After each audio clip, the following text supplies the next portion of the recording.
Live from the Witness Protection Program, it's Super Gamekast 2. Don't out us like that. Oh. Jesus. Aaron, how you doing? Hi, I'm Aaron. Hi. I'm doing great. I'm Bronson. We have a special guest this week, Blast from the Past. Yeah. Blast from the past, indeed.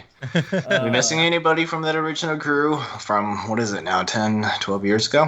Yeah, it'll be 12 years ago if you want to talk original. And then this was kind of the 3-pack that was there forever. Yeah, like this we had a number of crews, obviously, that came and went, but this was the main setup. This was when we were at our best, I think. Yes, this was peak. Oh. Yeah. How you doing, Anthony? I'm doing all right. Oh, hey, everybody. I'm Anthony. Anthony. I was the tech guy, grammar guy. That's it's very apparent you were the tech guy because some of these streams, let me tell you. It was. I don't know. You did. I say from what I've seen, you guys did a good job setting this stuff up without me. So we've gotten this far. Tech level up. Yeah. What was it? So, yeah, tech guy, ed guy, video guy. Yep. Yeah, I was the big video guy.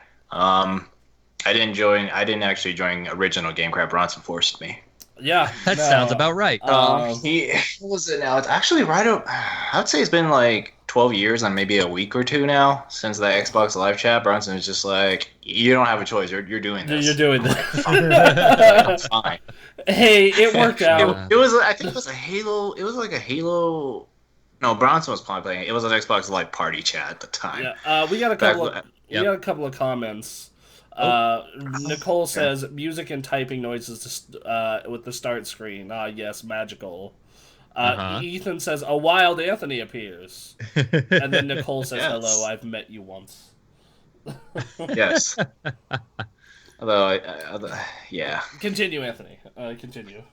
Bronson, while he's talking, fix the or did I mess this up? Are we streaming to Heroes of the Storm channel? Oh, fuck. Oh, never mind. All right, No, I'm no, sorry. I had yeah. to refresh my screen. I'm just freaking out.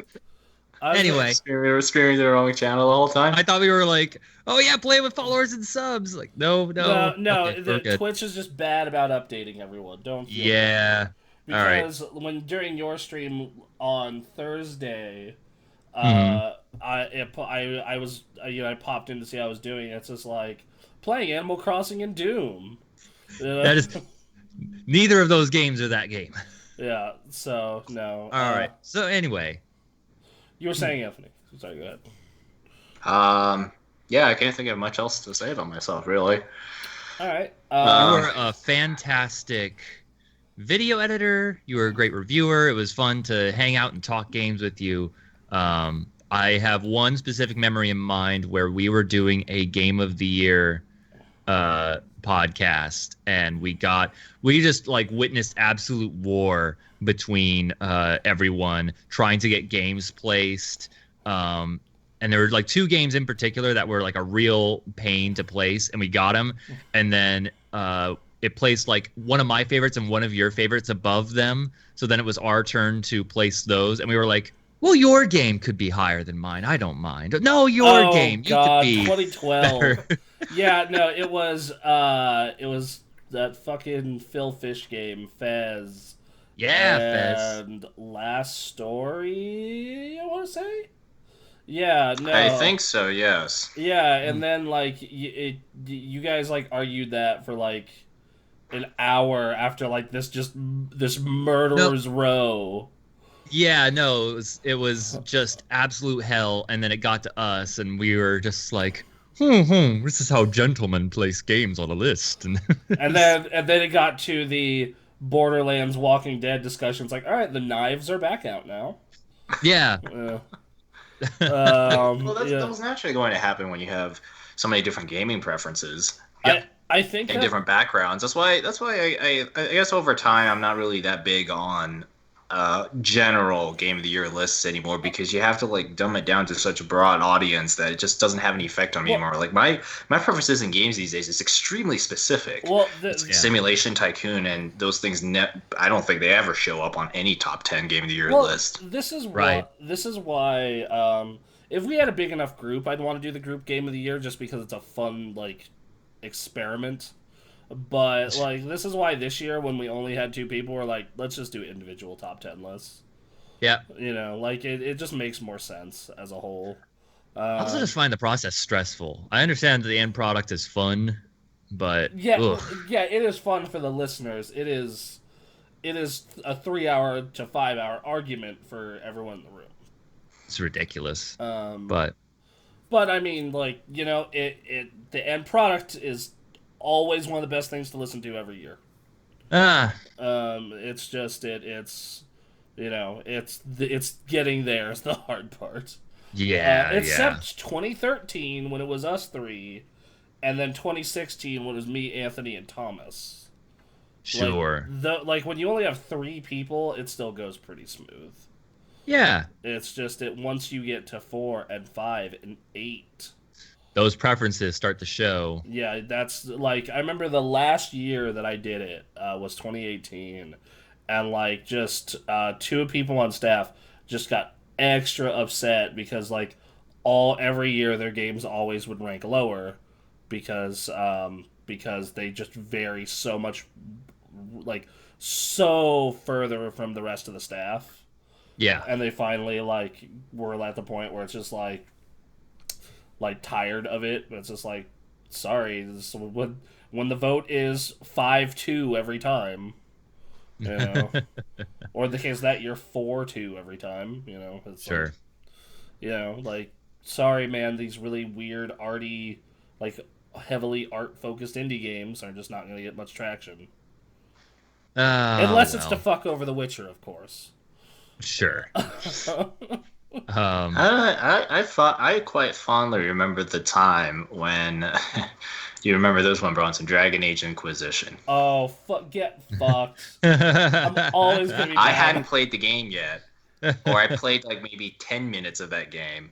You hadn't played it yet, and we're like, all right, in good faith, we will trust you. And then what happened after that was I made a review and said, this is gray paste. That's kind of good sometimes, but not good enough to be special. And then Bronson went off to make a rant episode on the whole game. I was just like, this Game of the Year was collusion. It was rigged. It's kind of sad though, because right now Dragon Age is the last thing BioWare's got to milk out before they're officially dead, right? Well, it's before EA. Imagine like 10 years ago, we were geeking out about Mass Effect 2, like it's the greatest thing. BioWare can't do nothing wrong. Dragon Age 2 is coming out. This is going to be the greatest thing ever. And here we are 10 years later, and what's the news story? They're going to attempt to reboot Anthem, which I think is entertaining. Well, I want to see what happens. It's like it didn't work out, and you're going to attempt to. I mean, I guess they're trying to do the No Man's Sky thing. Well, sure. I mean, it didn't come out very great, but they rebooted it, and those who stuck around long enough says, yeah, it's generally good now, but Well, no, they're going to take EA is going to take BioWare upstate to live on a farm, guys. Don't worry, it'll be okay. Well, okay. they'll be all right, I'm sure. But yeah, who knows what EA is going to do? No, that's true. Lordy, what was it? It was. I remember that like the thing that makes that worse is like the following months following it is like the 2 people who are against like Bayonetta on like feminist issues changed their mind because the artist was female. And I'm just like, oh my god. And then like literally last year, one of the votes was just like, yeah, I finally got around playing Bayonetta 2. It's awesome. And I'm just like, oh my fucking god, I hate everything. That just kind of like shows like another issue with it is like we don't have enough time to go through everything. You really don't. You just can't. Like you it's can. Not, like it's not like. I'm just gonna go back to my car examples again. Like yeah. It's like at least there's only like maybe 50 particular models you have to drive like maybe an hour a day. and you'll still cover it all. Whereas like with games, like you just pull up a 2020 in video gaming on Wikipedia, and you have this colossal list, and all these games can be anywhere between 8 to 60 hours, 100 hours long. Right, like I like did how my do you best. do that? Like that's just burning yourself out trying to cover all of that. So you have to so you have a team of people, and then you have to rely on other people's opinions and trust their judgment on it, which leads to this. The one that Dragon Age is the best thing ever, and I'm like, there's one that drove me crazy, and this one also drove me nuts. Is 2014? I played a lot of Hearthstone. I thought it was one of the 10 best games of the year. We go to Game of the Year, everyone blows it off as just a card game because no one had played it. Like 4 months later, Hearthstone hits mobile. Everyone tries it because it's on mobile and it's popular. I get like messages like, "Oh, dude, Hearthstone is so awesome." Yeah, the card cool. Like maybe I could understand the card argument at the time, but then I started playing Magic the Gathering, and it's really good. Yeah, the good news is I haven't bought any real cards yet. It's the arena game, computer game thing, which is great. Jared, so that saved me a lot of money so far. Jared keeps trying to get me to play Magic, and I'm like, look, motherfucker, this is right here. Used to be $800 worth of cards. Yep. All right. No. I'm not getting back into this I think you might want to tell us what it is because they're in the card holders. Yu-Gi-Oh, right? Yu-Gi-Oh cards. This is an old as dirt deck, by the way. This deck is old enough to be like in high school. Ugh. So yeah, that's like I learned that lesson in my teenage years, my early teenage years. Is no, TCGs are crack, the expensive crack. Well, that's the thing. Yeah, like even compared to you're playing World of Warcraft, like the trading card game, like just the amount of money you got to dump to get a good deck. Well, like it's more expensive than any other hobby I've ever had. Because because the meta always changes, you always have to dump money on new cards and new decks, and like if you want to remain competitive. Plus, if you want to add more cards, just dick around and try stuff. Versus like video games, which is an expensive hobby in its own right. Yep. Like I can, like, dude, I have been playing Final Fantasy for the entire past month, and I'm only halfway through it. Okay. So yeah, no. So yeah, that's what it is. Lordy. I've just been bringing back memories from all the years we've been doing this. Yeah, no, it has definitely been. You have learned a lot of stuff for sure. Like everyone as a whole has learned a lot of stuff. Yeah. Weird stuff about video games and the video game business and the stuff that goes around it. Well, I mean, it's changed a lot too. Just look at this. Yeah, it's also changed a lot. Look at us on Twitch. We don't even have a website anymore. We're not writing development reviews. has changed. Everything that we thought was the best thing in the world is either irrelevant or made bad decisions to death. Yep. Hey man, WoW! It changes really fast. WoW's still hanging in there. It's clinging to life. Baby. It's hanging in there, but how much did it have to change in order to hang in there and not become like a very niche EverQuest 2 sort of audience? Yeah. Which that game is still getting expansions every once in a while. So is EQ1 and EQ1, yeah. I look up the Wikipedia page every now and then to see like, all right, are they still putting expansions out for this? They are. Wow. Yeah. All right. Someone is going to like go to their deathbed and like, I spent 30 years working on EverQuest 2 and I don't regret it.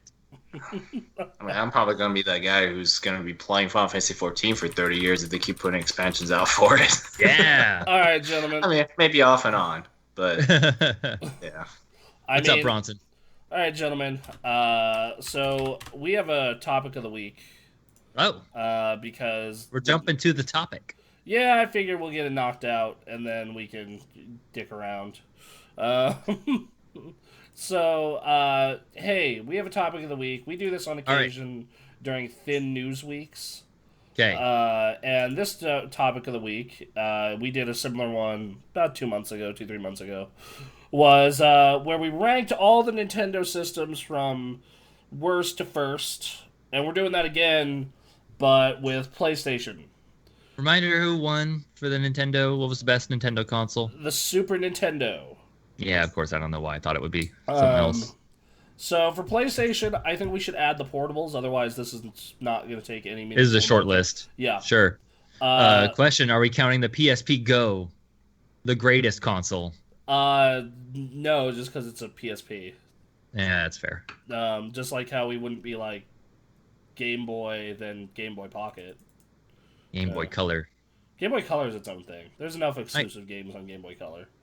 Is there? Huh. I would think so. Like, okay. Like that's you could only play Pokemon Silver on Game Boy Color.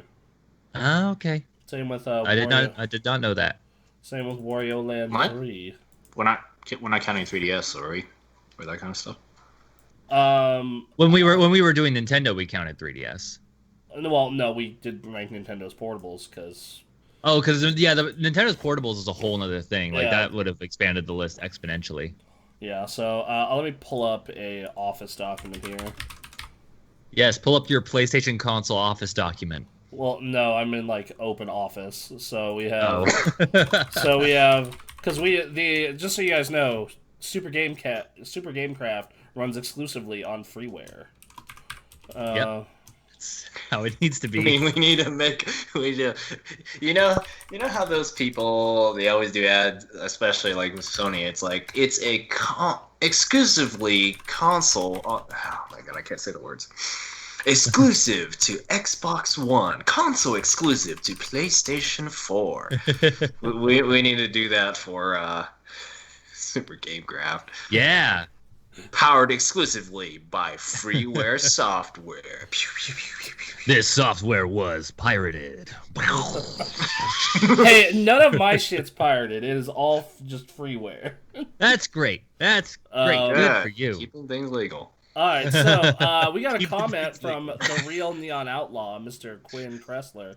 Good morning, lads. Anthony Ta, good to see you, my friend. Quinn, you've been scarce. Good morning, Mr. Kressler. Quinn, you've been scarce. We missed you. Yeah. So, speaking of original members, so we got a lovely set of systems here in release order. We have the PlayStation, the PS2, the PSP, the PS3, and the PS4. So I'm just gonna get this out of the way. The bottom of this list is the Vita, right? Well, so I was expecting you to fight for it to be higher, but yeah. But Bronson is a rational man. I'm not. Look, there's a lot of hills I'm willing to die on. Like that's Ethan in the chat saying Ethan no. saying no. I want to. Okay. Well, all right. Ethan, give me a justification. Ethan, yeah, let's hear that then. And then, like, what would we put at the bottom? Because oh no, okay, no, I'm not reading Ethan's comments anymore. I am not seeing the comments. The video should be above the comments. One at least. Yeah, Oh, that's awesome. Okay, that's fair. That's fair, but come on. Oh, okay, hold on. So we need to clarify what this is on. Library, sales, industry influence, how good this actual system actually is. The Vita got the most use out of me when I spent 2 months at Fort Irwin and never saw the use again. Yep. Says Outlaw. Right. Portable PS1. Well, I mean, but yeah, you make that argument about the PSP also. In fact, the PSP also has like more legal ways to get PS1 games as well. If you want to talk about how good like the system actually is, by that metric, I could easily see Vita being, high up there. For because I've seen the system itself and it looks great. Yeah, even now, like that thing is 8 years old and that screen still looks amazing. Sure, and the analog sticks on it. Like, we're talking about the original Vita version, right? Yeah, I've never not the cheaper redesign I've they put out. I've never used a Vita Slim. I don't know why you would. No. That's. I have to look up what the Vita Slim was because I pushed so much Vita out of my mind at this point. There's another era. So I do believe it was more plastic, a cheaper display screen. They moved from OLED to LCD. Yeah, okay. So they lowered the cost of the system, but I think that might be one of those things where it's a little too late now. Yeah. Which, one of my, if I were to rank systems on how Sony treated them, I just think, the Vita had a chance, but Sony gave it a chance right up until the PlayStation 4 came out. Yeah, Sony was and then they just forgot about it. Sony was they put Remote Play, and then they just forgot about it. Okay, so hold on. We have a comment from someone who is trying to sell things in our Twitch. Cool. So this is what we do to these people. Is I break out my mighty ban hammer, and we ban them. So okay. Let's do that. I appreciate you visiting the chat, my friend. What's up? Do you guys ever use the Emperor's New Groove, a gift from that? Just hit him with a hammer? We should. I'm gonna put my box in another box, and then I hit it with a hammer. I mean, that's not the worst idea. I can make some. I'm gonna learn how to make some GIFs. We're gonna put that in. Oh, that's awesome. Does Twitch have an option for a GIF pops up when you ban someone? No, but Probably you could make it in your XSplit, you put in a macro and it'll play that GIF on screen, and then you do it at the same time. Just you threw off my groove, man, and then just kicks them out. I'm sorry, but you threw off the Emperor's groove. when you, I hope we get a sub today, because holy shit, Anthony, our sub notification is amazing. So when we get subscriptions, we have notifications pop up. They're GIFs with typically with audio with them, and our subscription one is far and away my favorite. It's loud and extravagant sometimes. It's loud and extravagant. Yeah. We make it a big deal. When you at least in these early stages. Yeah, if you choose to spend $5 on this shit, we make it a big fucking deal. We're very thrilled with it. So, So the Vita. The Vita. I don't see how Vita gets past any of the other any console. Look, I love the Vita. I will totally go to bat for a lot of its library, and it was my number one portable system for its entire lifespan until the Switch came out. But it sold bad. It sold better than the Wii U, at least, but it still sold really bad. And then, after the first 2 years, no one was making AAA games for it. Which, a big selling point for that system was, this is a PS3 on the go. Yep. Kind of like how the PSP Go was like a PlayStation 1.5 on the go, right? Right. Right. Yep. I'm passionate about my Vita, damn it. Dude, I am too. Not PSP Go, just the PSP in general, I should say. I bought so many Vita games. My digital Vita collection is over 100 games. Sure. And it's a bunch of great indies. That thing was awesome for indie support. It was great for the homebrew community. I didn't participate too much in that, but it's still, a thing. Up until the Switch, by far the most comfortable, powerful, portable system. And unlike the Switch, you'd actually fit it in your damn pocket. Yep. So... The Switch was going more for that tablet look than a big phablet look. Hold on, Bronson. Vanessa wants you to say hi. Hi, Vanessa. How you doing? No. What we need to start doing is bringing those baggy pants with pockets on the sides. We need to bring those back, and then your jeans, baby. Let's go. Yeah. I will say for the Vita though, I actually did consider buying one because as far as portable systems go, it was kind of like Apple. It had sort of that Apple build quality look to it that really had a very great screen. I really liked the analog knobs on it. The buttons were good. Just the general design of it, I really liked, other than the memory cards. Yeah, that was that. So the system, I believe, was $250 when it first came out, which I thought was freaking awesome considering the 3DS came out at $250 and was nowhere near as powerful as nice. But you also had to buy a memory card, and a 16 gig memory card was $60. Anthony, you were talking about technology and everything changing in a short amount of time. Yeah, that 16 gig memory card. But it was overpriced for the time. Like the 3DS, at least, like the 3DS didn't have a memory card, but it just used SD cards. It's basically the same memory cards that all the photo cameras use. Yeah. Right. So you just stick that in, and it works, and it's great. You have a inexpensive way to expand your memory storage, whereas the Vita just wouldn't work without one at all, and then you had to buy one. Yeah, like you can get a 4 gig for $20, but that will hold a total of a game. Cool. So it's just like this. It's a weird. You want to know what's really weird about my experience with Vita? I got 2 platinum trophies on Vita. One for The Walking Dead on Vita, and the other one for PlayStation All-Stars Battle Royale. Yeah. All right. I remember that thing. Yeah. They visited our local college campus. Yeah. Putting that stuff on. Oh, wow.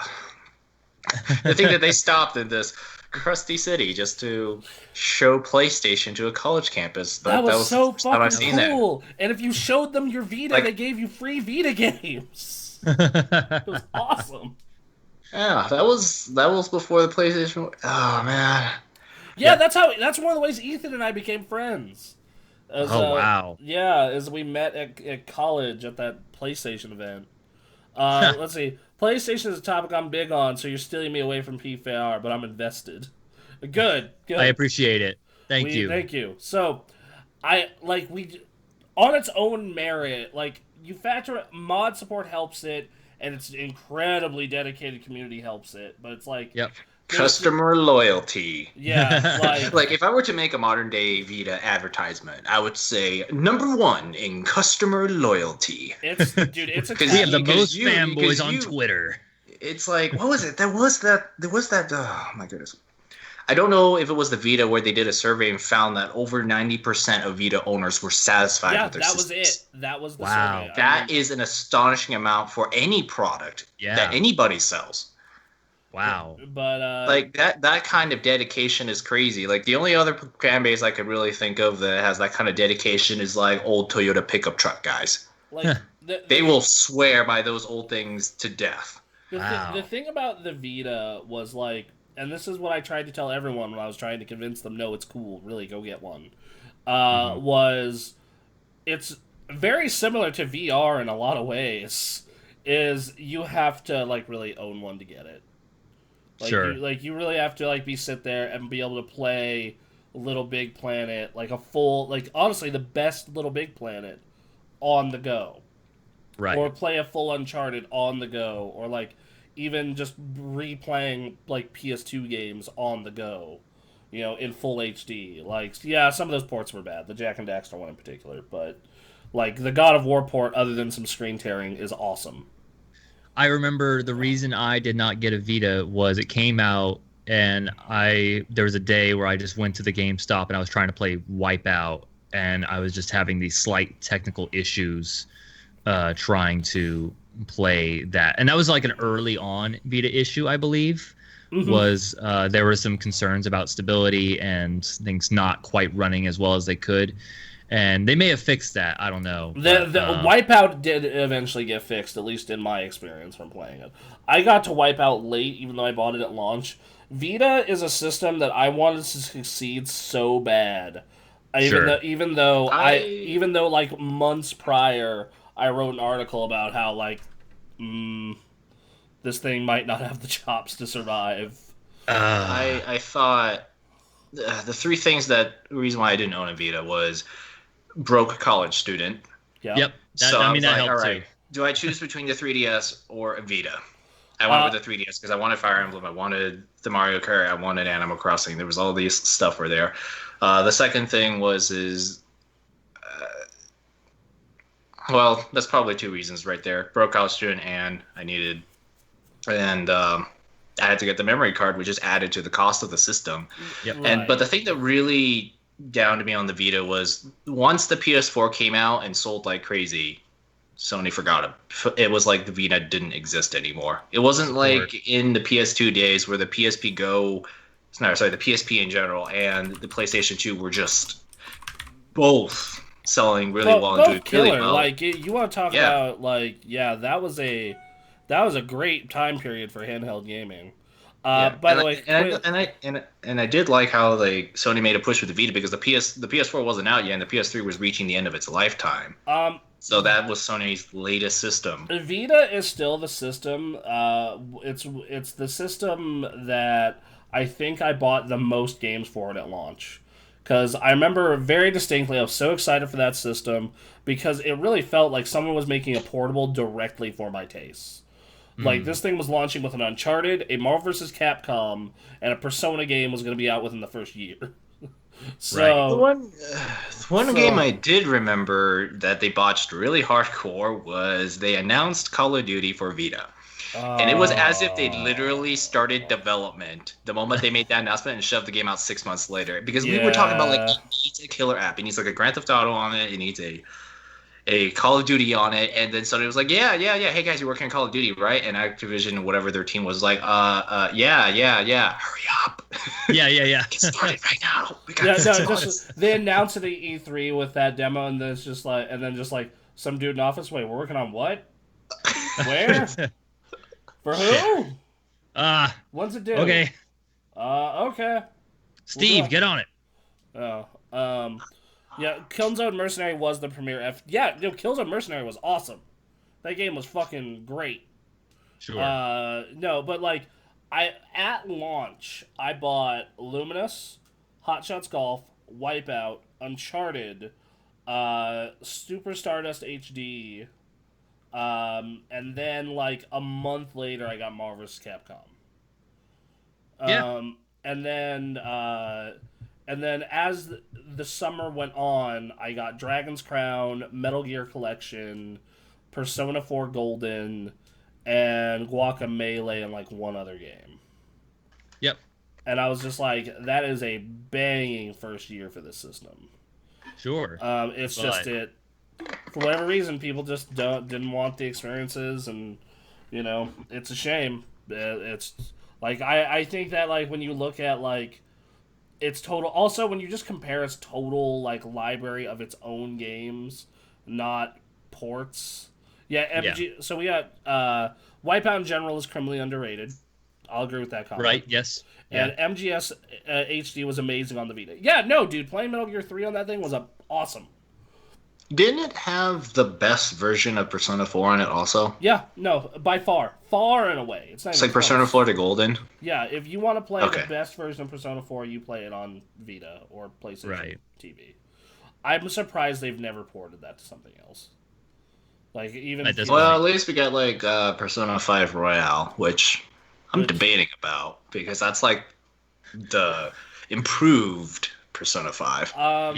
In my experience, they've actually changed enough to where I think it's worth taking a look at, especially with the 3 new social links, but I'm not far enough in to be 100% sure because I've been playing Final Fantasy VII, but we'll get to that later. Yeah. I think you have to put Vita at last. Like the thing is, at the end of the day, do you put this above PlayStation 1, 2, 3, 4, or the original PSP? And it's like given their histories, it doesn't have you could argue the library all day, but then it's like you also have the fact that like it doesn't have the influence. It didn't really have an industry impact. Like it came out. Sony didn't treat it the best in like the second half of its life. So it wasn't like, I don't really think, like, aside from the memory card thing, I don't really think it's the system's fault. No. It's just it doesn't have the impact that arguably 4 out of the other 5 do. Right. So that's I've thought when I've had my with the speech problem. Take a second. With the Nintendo Switch, I play on my Switch and I think, if Sony did something like this with the Vita, I would have happily bought a Vita. Sure. But it was just that the library was a little. I was still like on Nintendo and kind of like AAA games at the time. So I looked at the Vita and I was like, it's a little too odd, but I don't know if I want to take that risk. Yeah. Cost to invest was high. It was, especially for us right at that time. Mm-hmm. For a bunch of broke college dudes. Like college age dudes. To pay for that thing, I traded in 2 PSPs. So, Which you had 2 PSPs, huh? Look, man. There's a story behind. I actually had 3 PSPs, but there's a story behind that. Okay, that's fine. So I currently have 0 PSPs and am annoyed by that fact, actually. Oh, okay. So Vita's at the bottom. Vita. So I'm starting to think this is where the fight's going to get very difficult here. Yeah, this is because because I look at them like, okay, so at this point now we're looking at every PlayStation that has sold crazy numbers. All of these systems have done 80 million units or more. Yeah. All of these are influential in their own way. I mean, it's been months, bro. I know, dude. I keep meaning to buy that PSP from you, but like, I keep spending money on other shit, like building a almost new computer. That'll be a. But that's a big money spend. I'm really hoping that helps our little lag issue here on the stream. Because like, for whatever reason, the webcam runs at like 20 FPS for all of us. It's weird. That's weird. And like it's inconsistent too, is the even crazier part. So anyway, it sounds like the computer stuff. All right, so I want to hear suggestions. Because I led the last cow to the slaughter machine. Okay. What do you think should be second to last? Can you list off the metrics that we're rating all these by again? So, of course, game library. Yep. Of course, industry influence and sales. Industry influence in the sense that, like, how did video games change because of it? And then just general design, quality quality of system, etc. All right.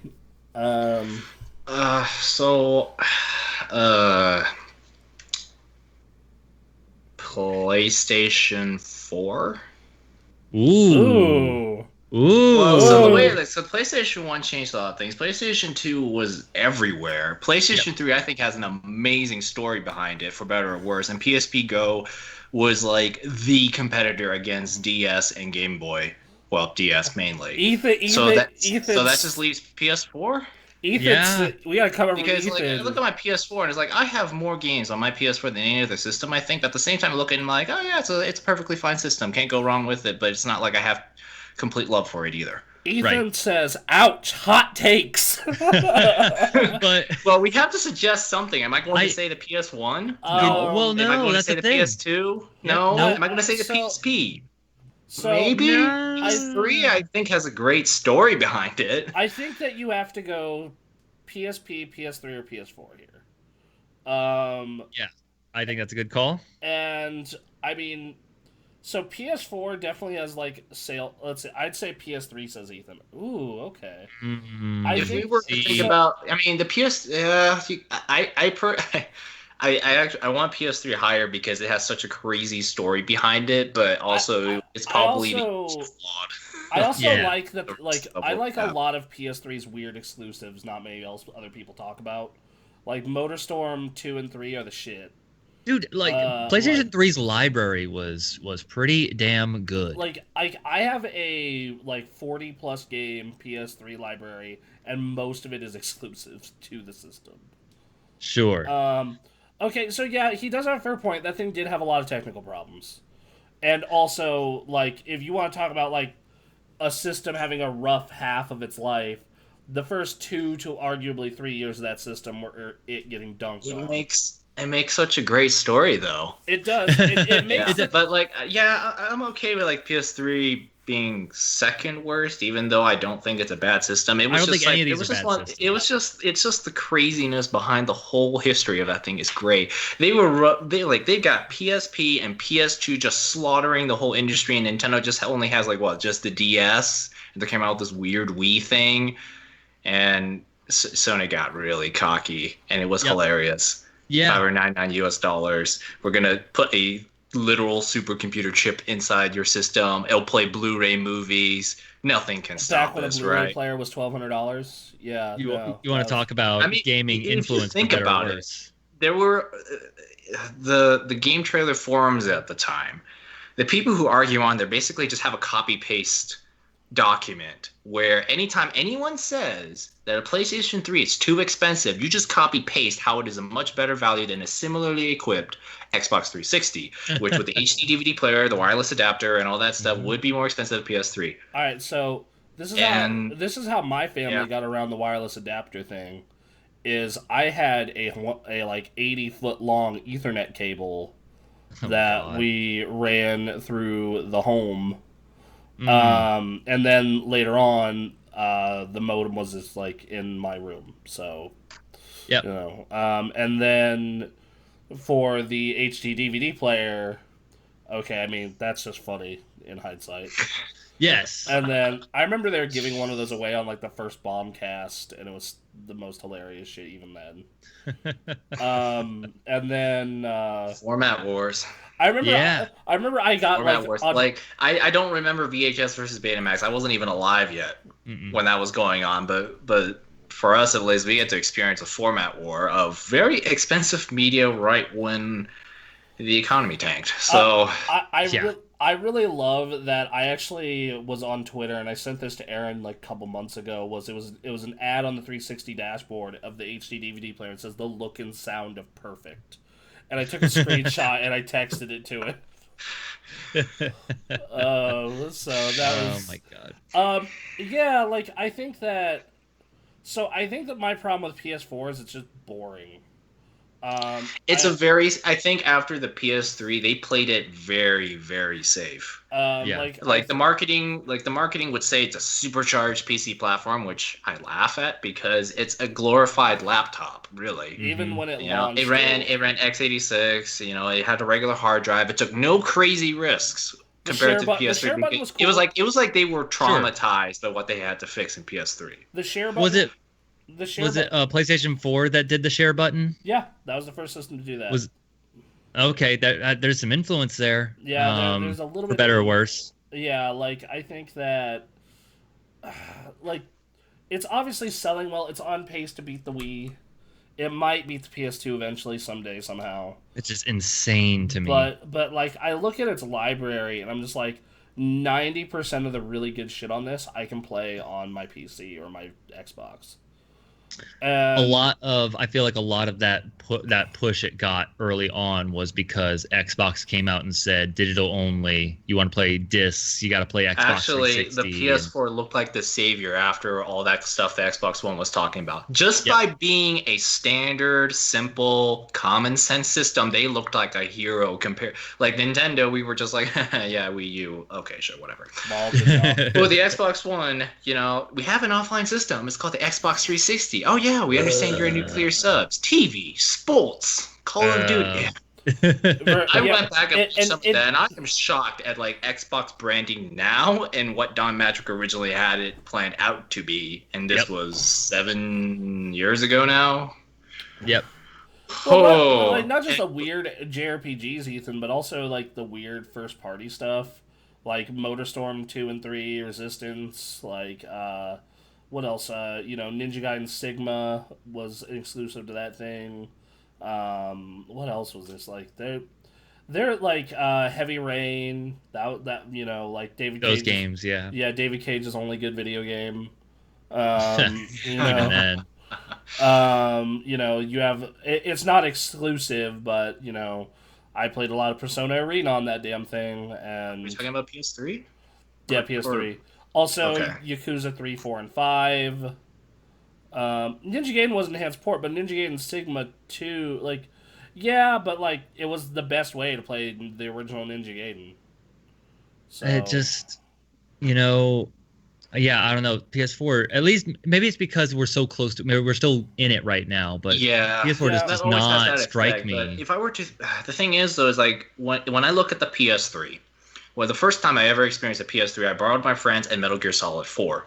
Mm-hmm. If I were to name like top 5 definitive, wow, this is the future moments. PS3 running Metal Gear Solid 4. Sure. Yeah, no. It was original PS3 too. It was this nuclear bunkered thick, heavy system that ran really hot. It just felt indestructible.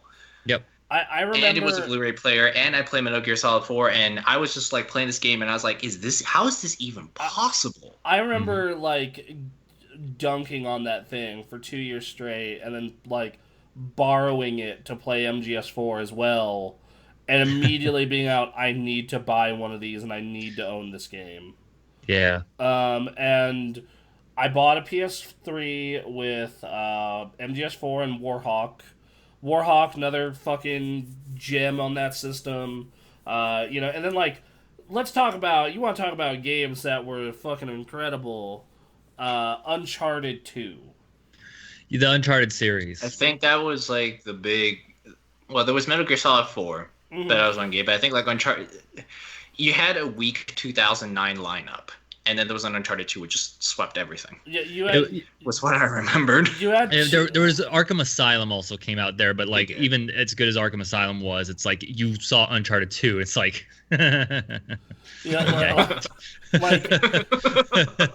Like it was just, dude, it was such a technical marvel. Like that game, even now, programming nightmare though. Oh my god! I played Uncharted 2 right before 3 came out. I played through all of them in the collection, and I played 4, and like 4 is a big step up, but not as big as you would think. Like go back and play like it's free right now. The Nathan Drake collection is free to all PlayStation owners right now, even if you don't have Plus. Go play the remaster of Uncharted 2. That plays like a fucking new game.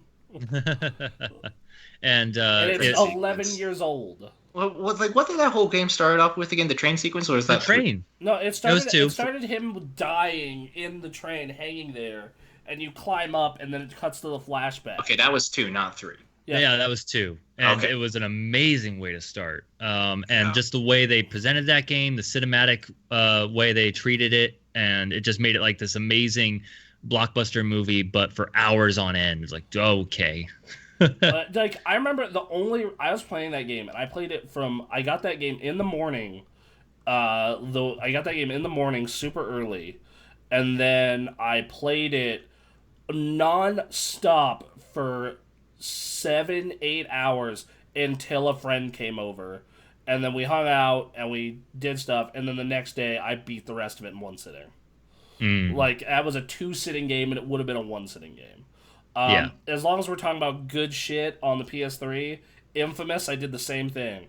Infamous is great. I got the first Infamous in the mail at 5 p.m. I rented it via GameFly. I installed it. That took 30 minutes. I played all the way until midnight, took a break to eat, and then played all the way again until 5 in the morning. Yep. No, that game was so good.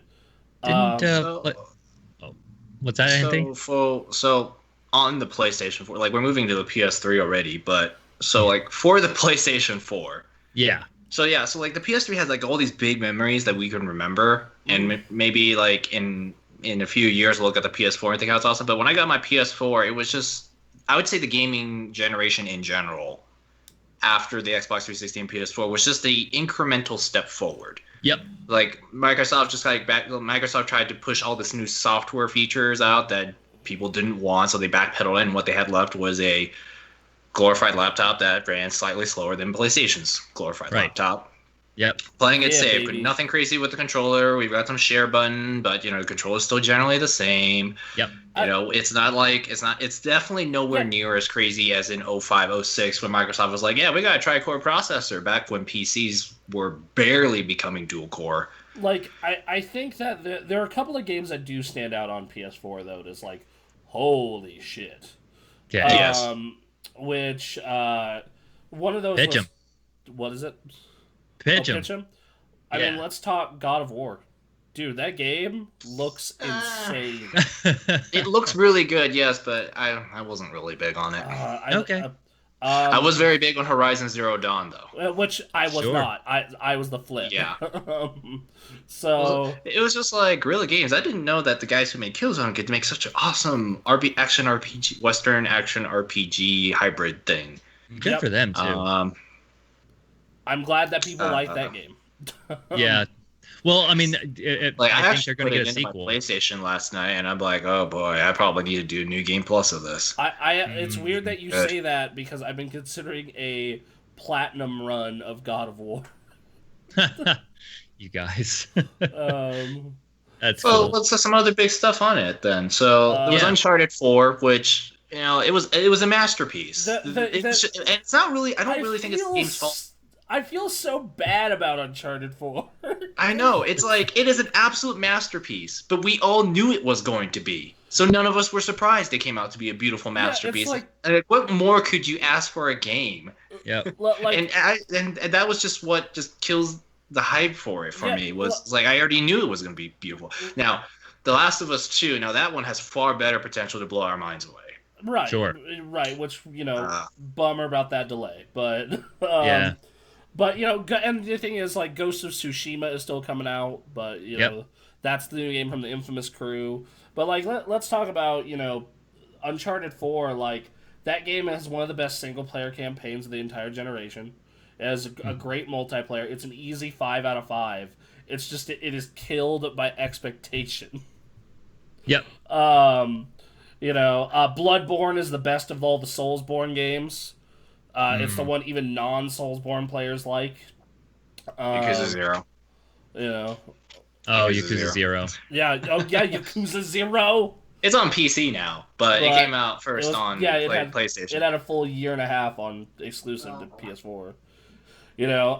Persona 5. Spider-Man. Oh, dude, I platinum Spider-Man in 2 weeks. It was so good. Spider-Man is... Speaking of superhero games, this, in my opinion, it's an underrated gem. Infamous Second Son. Sure. Yes, I loved Second Son. I played that one. Yeah. Yeah, that was the PS4, like the first PS4 one. Yep. First Light is all right. It's fun. It's just it's not Second Son. And the thing is the better Infamouses are 1 and 2. But yeah, PS Spider-Man is astounding. Yeah. And then Final Fantasy VII Remake has been great, and it's currently exclusive. Right. What else was on that was big on? The problem is a lot of the stuff is multi-plats, but up until the Xbox One X came out, they were getting the better version of all the multi-plats. So I'm just going to read the big sellers. Uncharted 4, Spider-Man, The Last of Us Remastered, God of War, Horizon Zero Dawn, Gran Turismo Sport, The Witcher 3, Monster Hunter World, Final Fantasy VII Remake, Detroit Become Human. There you go. Yeah. Dude, some people liked it. Some people did like it. I'm so mad that we never got to finish it, Anthony. I'm angry that we didn't have a recording of our first playthrough. Oh. We killed Connor. Yeah, we killed the tutorial. I was like, man, I wish we would have kept that and see how screwed it would have been if we lost our robot investigator guy. You want to know what's really funny is Stephanie and I played through that game twice on stream, and afterwards she hated it. She could not stand that game. The concept was really good, but the execution just... Connor gets revived every time it's just different stuff happens with his memory because he gets revived by the police station. Oh. Okay. Yeah. Let's see. Crash Bandicoot Insane Trilogy, Final Fantasy 15, FIFA 18, Killzone Shadowfall. But, here's a problem with a lot of these is, over half of these are, all on Xbox. I mean, that's fair, but... I think, but that kind of, goes back to, the gaming generation in general. But... with the exception of Nintendo, the exclusivity isn't really quite as powerful as it used to be. Also... Nobody, I can only play Gears of War on Xbox. Well, it's on PC now. So, So, let's talk about that as well, as, up until the Xbox One X came out in the end of 2017, the best place to play games was PS4 and PS4 Pro. Sure. And even now, the gap between PS4 and regular Xbox is noticeable, and the gap between the Pro and the Series X is noticeable, but not nearly as huge. Yeah. Something I want to. Did PlayStation Plus start on 3, or was that a 4 thing? That started on 3, but okay. But 4 required you to have it to play online. Oh, well, yeah. But I was more concerned with like the value that PlayStation Plus offered with being able to download a new game every month. And that was amazing on the PS3, but then with the PS4, with them selling so many, I just felt like they weren't really putting in like games that I cared about anymore. And every now it's not on my mind anymore. It used to be something we would talk about every month as part of the news, because it was a big deal. They were fighting so hard to get back their market share from the 360 after blundering pretty hard during the first couple of years. Right. No. With the PS3. And like with PS4, like to me, that's for me. The PS4 is like there's some amazing moments, but to me, it's like it's a reliable, dependable, good selling system, and you can't go wrong with one. But that's about the best thing I could say about it. There's a couple amazing games, but it's not like PlayStation 1 that changed things forever, PlayStation 2 that cemented Sony's position, PlayStation 3 that blew our minds away with the future, and then there was so it's just kind of like. There are very few games on it that, like, I think it's a great system, and it's a very good system, but we're ranking up against like great systems, incredible systems. You can't go wrong with a PlayStation. Absolutely cannot go wrong with one. I think that the problem with this system is the fact that it's just so safe, and while there are plenty of great games, I have a huge PS4 library. It is gigantic. Like you look over at that shelf and like it's almost all blue. You know, right. It's also just super safe, and even its like biggest of big games don't have the impact that like Metal Gear 4 or an Uncharted 2 had. I think or like though even, that sorry, in the PS4's defense, though, it was probably the best decision they could have made at the time. Yeah, and sure. Because, it's what got us to buy one, right? After taking such a massive gamble on the PS3 and having to fix so many things, I would say, it probably was the best decision of the time. It's just various circumstances that just kind of makes it not the powerhouse that we probably would have liked it to be, but if they did do that, they probably would have lost more to Microsoft, because Microsoft tried to come out with crazy new ideas and it backfired on them so hard. Remasters make those PS3 and what tech did you have at the time that wasn't crazy expensive? That was the thing too, is like, and also like the world circumstances at the time, like we were still in a recession at the time. I think when that system was being conceived and developed and designed, we were still in a recession. Do you think people had money to spend $500 on a new system? Well, no, right. that wouldn't look good at all. But like remasters make those PS3 games better. But yeah, a lot of those PS3 games never made the jump over. Like we never got the Persona 4 Arena games. Oh yeah, we never that's gonna be something that we will knock against the PS3. It'll be forever haunted by backwards compatibility related. Oh my god. Oh man, I'm sure somebody out there has figured out an emulator for PC that can do it. No, they have not. Still to this day. To the most recent story that I read was the one that you sent me, was where they got Uncharted 2's title screen to load, and it was a big deal.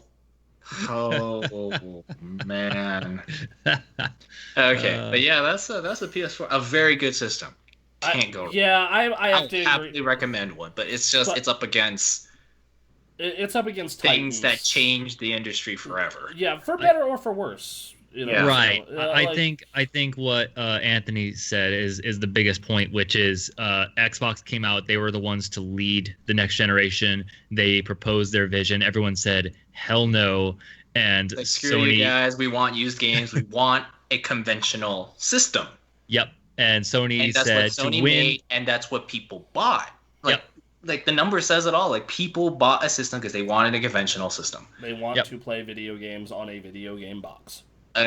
maybe that was like a sign of how hard it is to innovate the industry. And then they also like AAA games were proving to be enormous gambles. Like you throw like how many MMOs have failed trying to complete a game of Warcraft? How many big AAA budgets they've thrown at games that just have botched developments? So real quick here, the risk just became a little too much. Ethan brought up remasters make those games better, but like I was saying, Resistance never made it over. Killzone never made it over.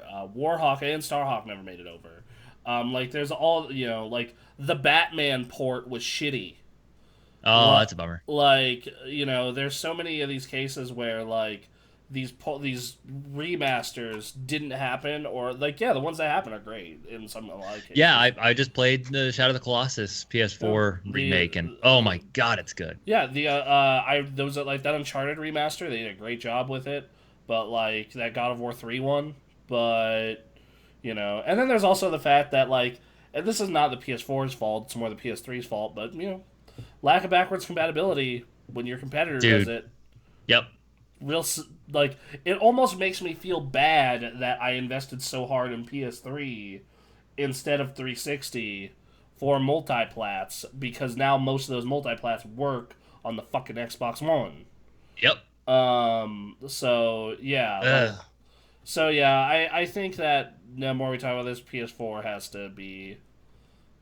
This is and who knows? And like the thing is we could look back and go like, "Fuck, man, Spider-Man was really awesome." Of course.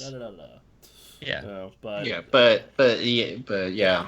I'll be right back in 2 minutes. Yeah. You guys carry on. I'll be back very shortly. We'll stall. We'll stall. All good. I'll order Chipotle. What? Hey, if you're having fun, hanging out with us, talking video games. Feel free to follow, hang out with us. We're streaming nearly every day. Tuesday and Wednesday currently we are having breaks from streaming, but every other day we are streaming something. Tomorrow at 7:30 I'm going to be streaming a video game. I don't know what. Well, I think last week we were just like, all right, let's hang out and talk about whatever, and then I'll throw some games in and we'll see what's going on. I just got this new PC, so I've been testing it out with various games. So that's been fun. Thursdays we have a pirate night. We play Sea of Thieves. We try to get as big a crew as we can together, and we go sail the high seas and have fun. And sometimes we have open slots, so if you're following or a sub or whatever, you can come join us. That's always a lot of fun. Fridays and Saturdays, Bronson's holding it down, playing Halo, playing Fighters, playing Persona, playing Heroes. What else you play, Bronson? Definitely not WoW anymore. Oh, Heroes. Yeah, right. I am glad Vanessa's having fun. I am very excited to hear that. I want everyone to be having fun. She needs to get immersed in our culture. Oh, God, no. Yeah. That sounds like a terrible idea. By the way, everyone, if you want to chat with us anytime, all the time, there's the Discord. Discord. So, yeah, no, and finally, if you want to help the show and you have the financial means to do it, please don't do it otherwise. Consider subbing or donating. All the proceeds go to... did you like the Fuse Next Day? It's a Nagi Picaro. I did, Ethan. I did. But back to what I was saying. If you aren't subbed yet and you really like the show and you want to help us improve the show via with equipment, with things we need to run it, etc., stream, consider donating or subbing. Subbing gets you all kind of cool benefits, emotes, special badges, special Discord channel, all that fun shit. We do have a couple people who like to war on our chat by cheering with bits back and forth, which also helps us. So that's also fun too. Also, Anthony turned off his camera. Yes, he did. So that means there's 2 Aarons now. Hey, how you doing? Hi. I'm back. How are you? So I'm gonna have to go in. And... So yeah, Bronson, go ahead and mess with that for a little longer. I will say. No, I broke the stream. Yeah, I should have told you not to turn off the camera. Yeah, we didn't inform you. So that's our bad. All right. But while he's doing that, I don't know. I'm starting to think. After all that discussion, we just got a lot of discussion done. The list is kind of laid out in my head right now. Mm-hmm. But I'm not going to say anything. But that's a real good discussion. I think PS4 will be looked at fondly. Just nostalgia will help make it look really good. Yep. In the future. So hey, we got some bits. We got one of the bitties. people in that bit fight. Yeah. Oh, that's right. We got emojis. We have an emoji. And we're working on getting a second one. Well, Bronson's working on that video thing. Yeah. I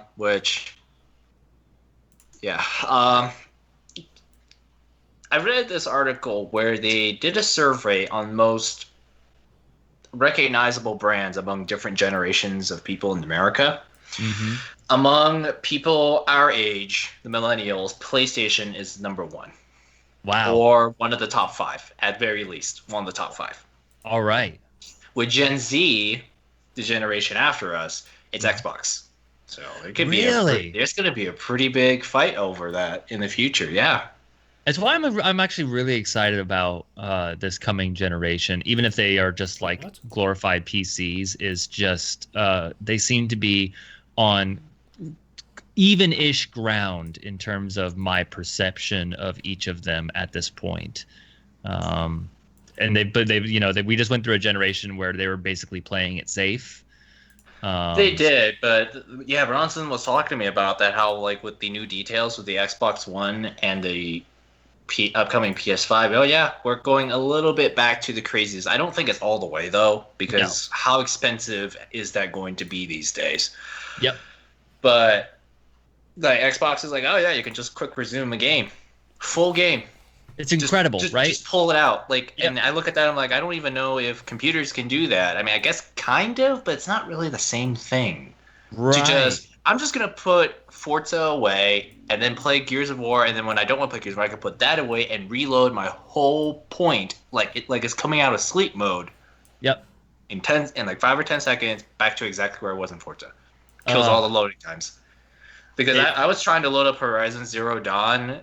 I say, load this, please, and I sat there for like a good 3 or 5 minutes waiting for the whole world to load up. And I'm like, oh boy, SSDs, how amazing it's gonna change rising times. It keeps swapping back to Aaron for some reason. It's so weird. It wants to see me. It does. You are the pretty one. Hey. Oh boy, I broke. I broke. Whatever software you're trying to fix. Again, to be fair, this is a technical issue, and it's typically us two that are trying to fix it. Oh no, it's not showing two of me. Is it just wanting to show who's ever talking now? Ooh, that's an interesting. Oh my god! Now it moved. Now mine's broke.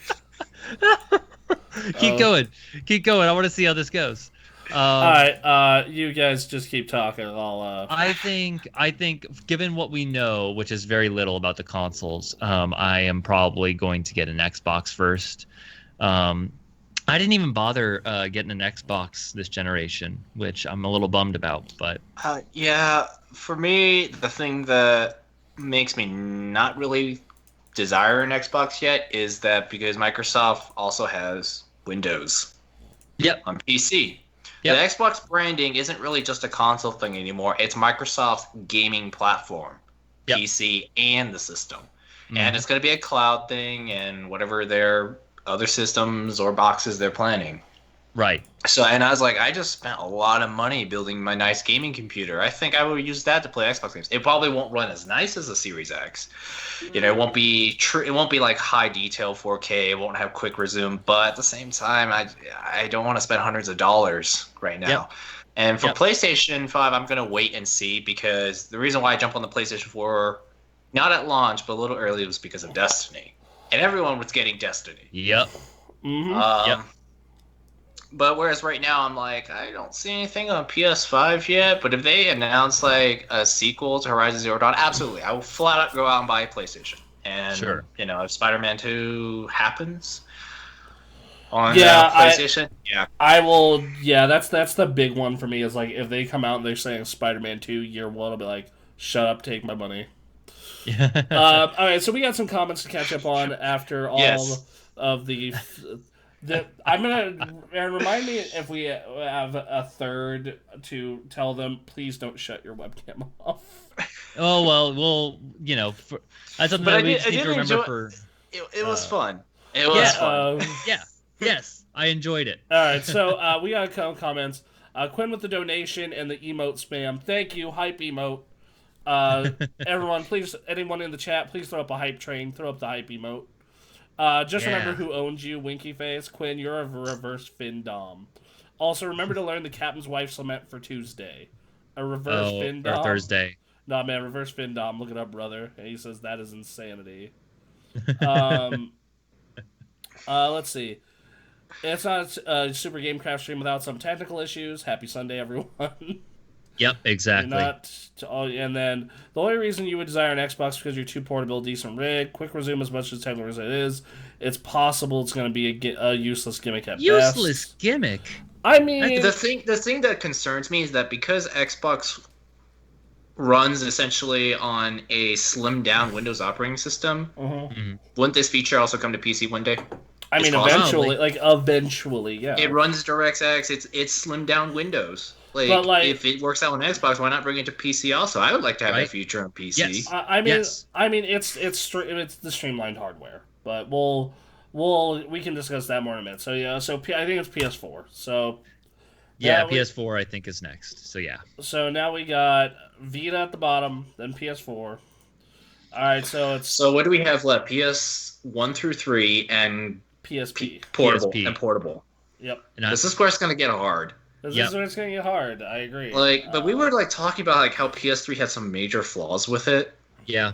Do we want to consider that? I think my personal opinion, it is between PS3 and PSP. I agree with that. Okay. I think that you could go either of those systems. I'm leaning a little bit more towards PS3. But I'm totally willing to hear it out for PSP if you guys got beef with it. As someone who never got a PSP, I would like to hear a full pitch for PSP. Ethan says PS3 with PSP above it. PSP, PS3 with PSP above it, says Ethan. PSP to me was like the Switch's great grandpappy. In a lot of ways. Like, you could have, in 2006, you were playing a full-ass God of War on that thing. Or not that 6, 2007. Like, you got 2 full Metal Gears on that thing. You got you got 2 full PS2 level Grand Theft Autos at the exact same city.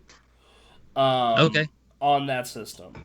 The only knock that I have against the PSP, it did introduce remote play. Not that anyone gave a shit, says Ethan.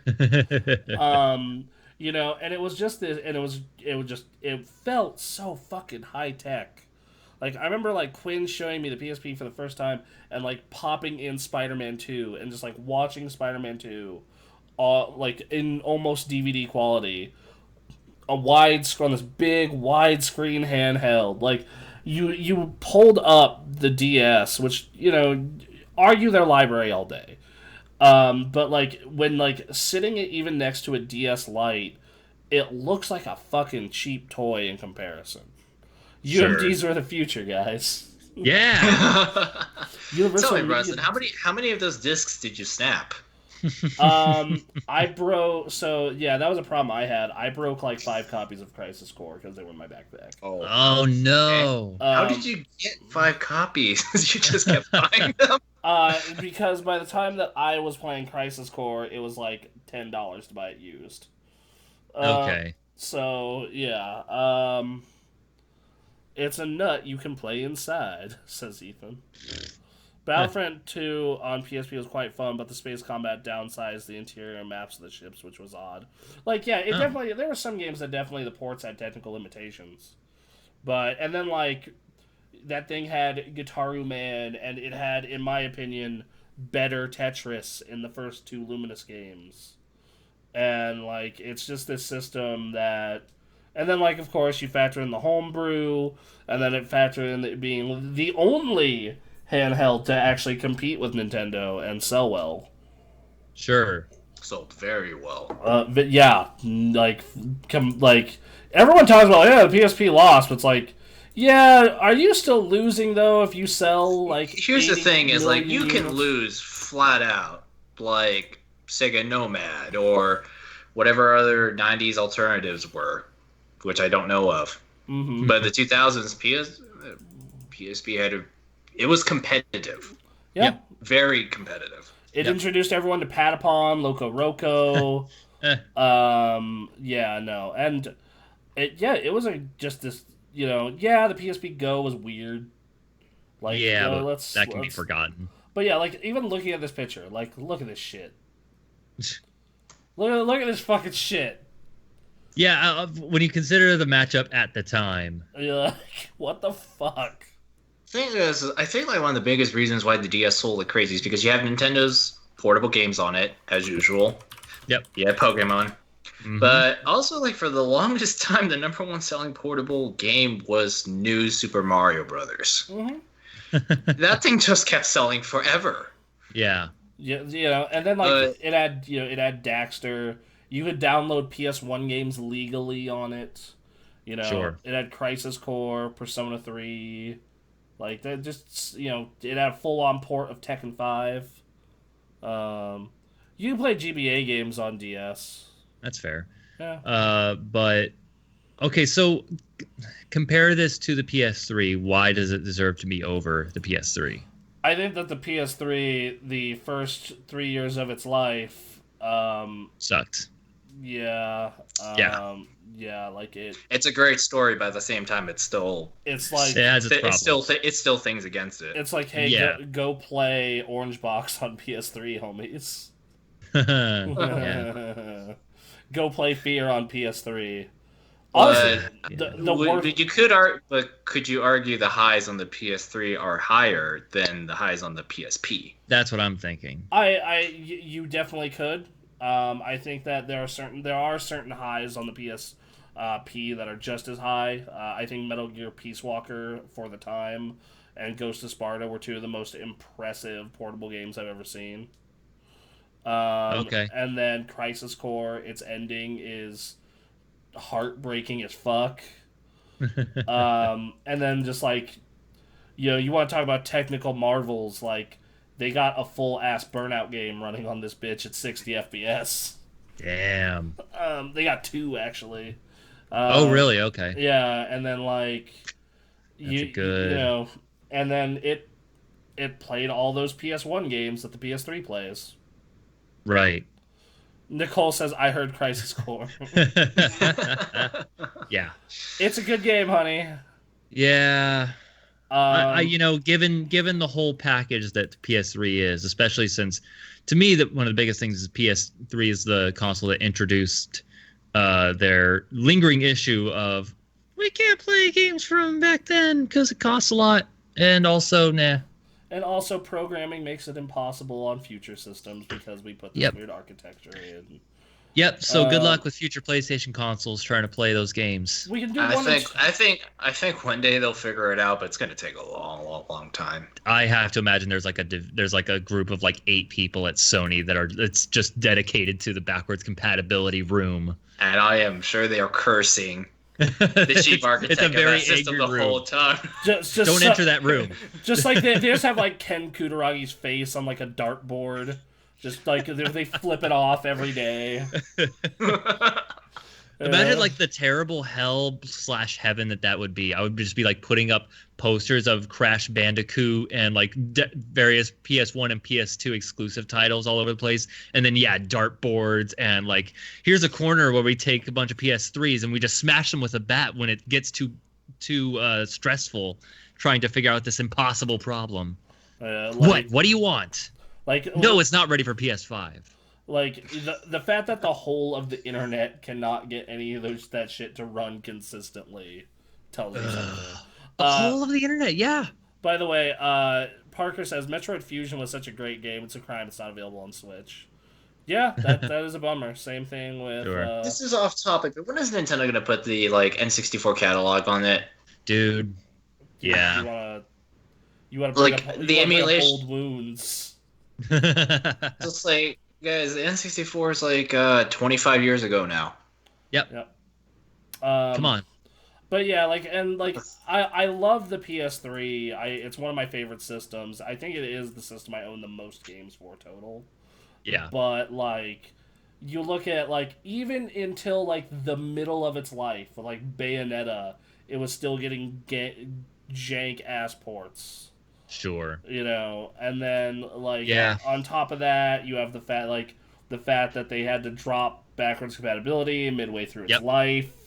And then not only did man, the cost cutting they had to do to the PS3. The original model, they were selling at a loss. I think the number was it cost $830 to build, and they were selling it for $599 before tax. So answering and then they're like, oh, okay, we gotta take out the PS2 hardware emulation. We gotta take this out, smaller hard drive. I think the PS3 started to get really good when they did the first gen Slim. Yeah, and by the way, Parker says Nintendo could make. Didn't you hear Nintendo hates money? It's just Nintendo could make butt tons of off nostalgia alone. I'd pay extra for an N64 library on Switch. Not gonna lie. So Dissidia, that was another great PSP game. I like to pull up a best PSP list. But here's the thing, Parker, is I'm glad that Nintendo shows restraint though. At least at some level, yeah. Because, they could cash in way hard and just be, the most cynical freaking demon company in the world. But they chose not to be. Cynical? To release old games that people want to play. Yeah, but, like I said, show some level of restraint. They can straight up, re-release these every gen and make you pay full price for them. Well, that's the thing, charging. Yeah. To get really good, and then we could get more sales that way. Yeah. So I don't know. It's how long did I don't know. I think I would compare it to Disney and their whole live action remakes of their animated films. Yeah, they're all not as good. Or I'm giving Nintendo too much credit, and Nintendo lives in their own little weird world. They really do. Maybe they're smart, but other times they kind of show signs of. They're not thinking. They're not thinking. So sometimes it's good. Other times it's frustrating. So yeah, we need to get back on. Track. Okay, so we named the good stuff for the PSP, and then we named stuff that the PS3 had problems with. Yes. We haven't talked about how we would place it for cases of how you would place the PSP below PS3. All right. So as the person who owned both, UMDs are fucking stupid. Yeah. It's the only way you could have got that amount of data without spending a small fortune at the time. I understand. Memory cards were a fortune back then. Yeah, I understand that, but on the other side of it, I also just having these long fucking even on every game, especially on the first gen. So the first gen PSP had a little bit less RAM and for whatever reason also loaded slower. So if you didn't have a Slim 2.0 or a Slim 2.0, then you had longer load times, and even then load times were kind of egregious depending on the game. The bigger the game, the longer the load. That was always annoying. I think that was a big part of that system and why it had problems. I think that you could argue that while I think it has an amazing library, second only to the Game Boy Advance for a portable system in my mind. But it also has a library of a lot of stuff that is not unique to handheld. There's no reason.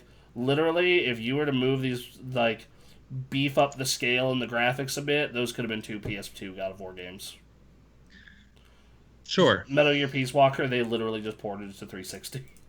Yeah. So, like, so, like, those are kind of things against it. And then the fact that it's arguable that a lot of those sales, those 80 million sales, didn't necessarily come from people wanting to play PSP games, as they did from people wanting to play PSP games and then also play N64 and PS1 and, the homebrew community. Yeah. So, yeah, and I think that... and then also the existence of PSP Go. Well, yeah, there was that too. But I don't know. Given all that has been argued, I could agree. Just with the whole complete package, PS3 going below PSP. Yeah, like I think PS3 just because of that rough first 2 to 3 years, that the tech, the fucking over any future backwards compatibility. It still haunts them to this day. To this day. It's just a bunch of Japanese salarymen smoking. And Xbox is like, oh yeah, we got everything figured out. And everyone's like, hey Sony, did you have everything figured out? Shut up. We can get. Please refer to this generic PR statement. Here's Mark Cerny. We got some games to run at like 20 FPS finally. Cool. Yep. Here's a title screen. Yep. Oh, ouch. Dang. The case of the PS3, though, like I would argue, the PS3 is quite a unique system, I think, because supercomputer brain, or at least works like one. Would you like to help solve cancer? Folding at home. Yeah. So they discontinued it. And I think like also having more horsepower than 360 was how I used the PS3 as my multi-plat system after my 360.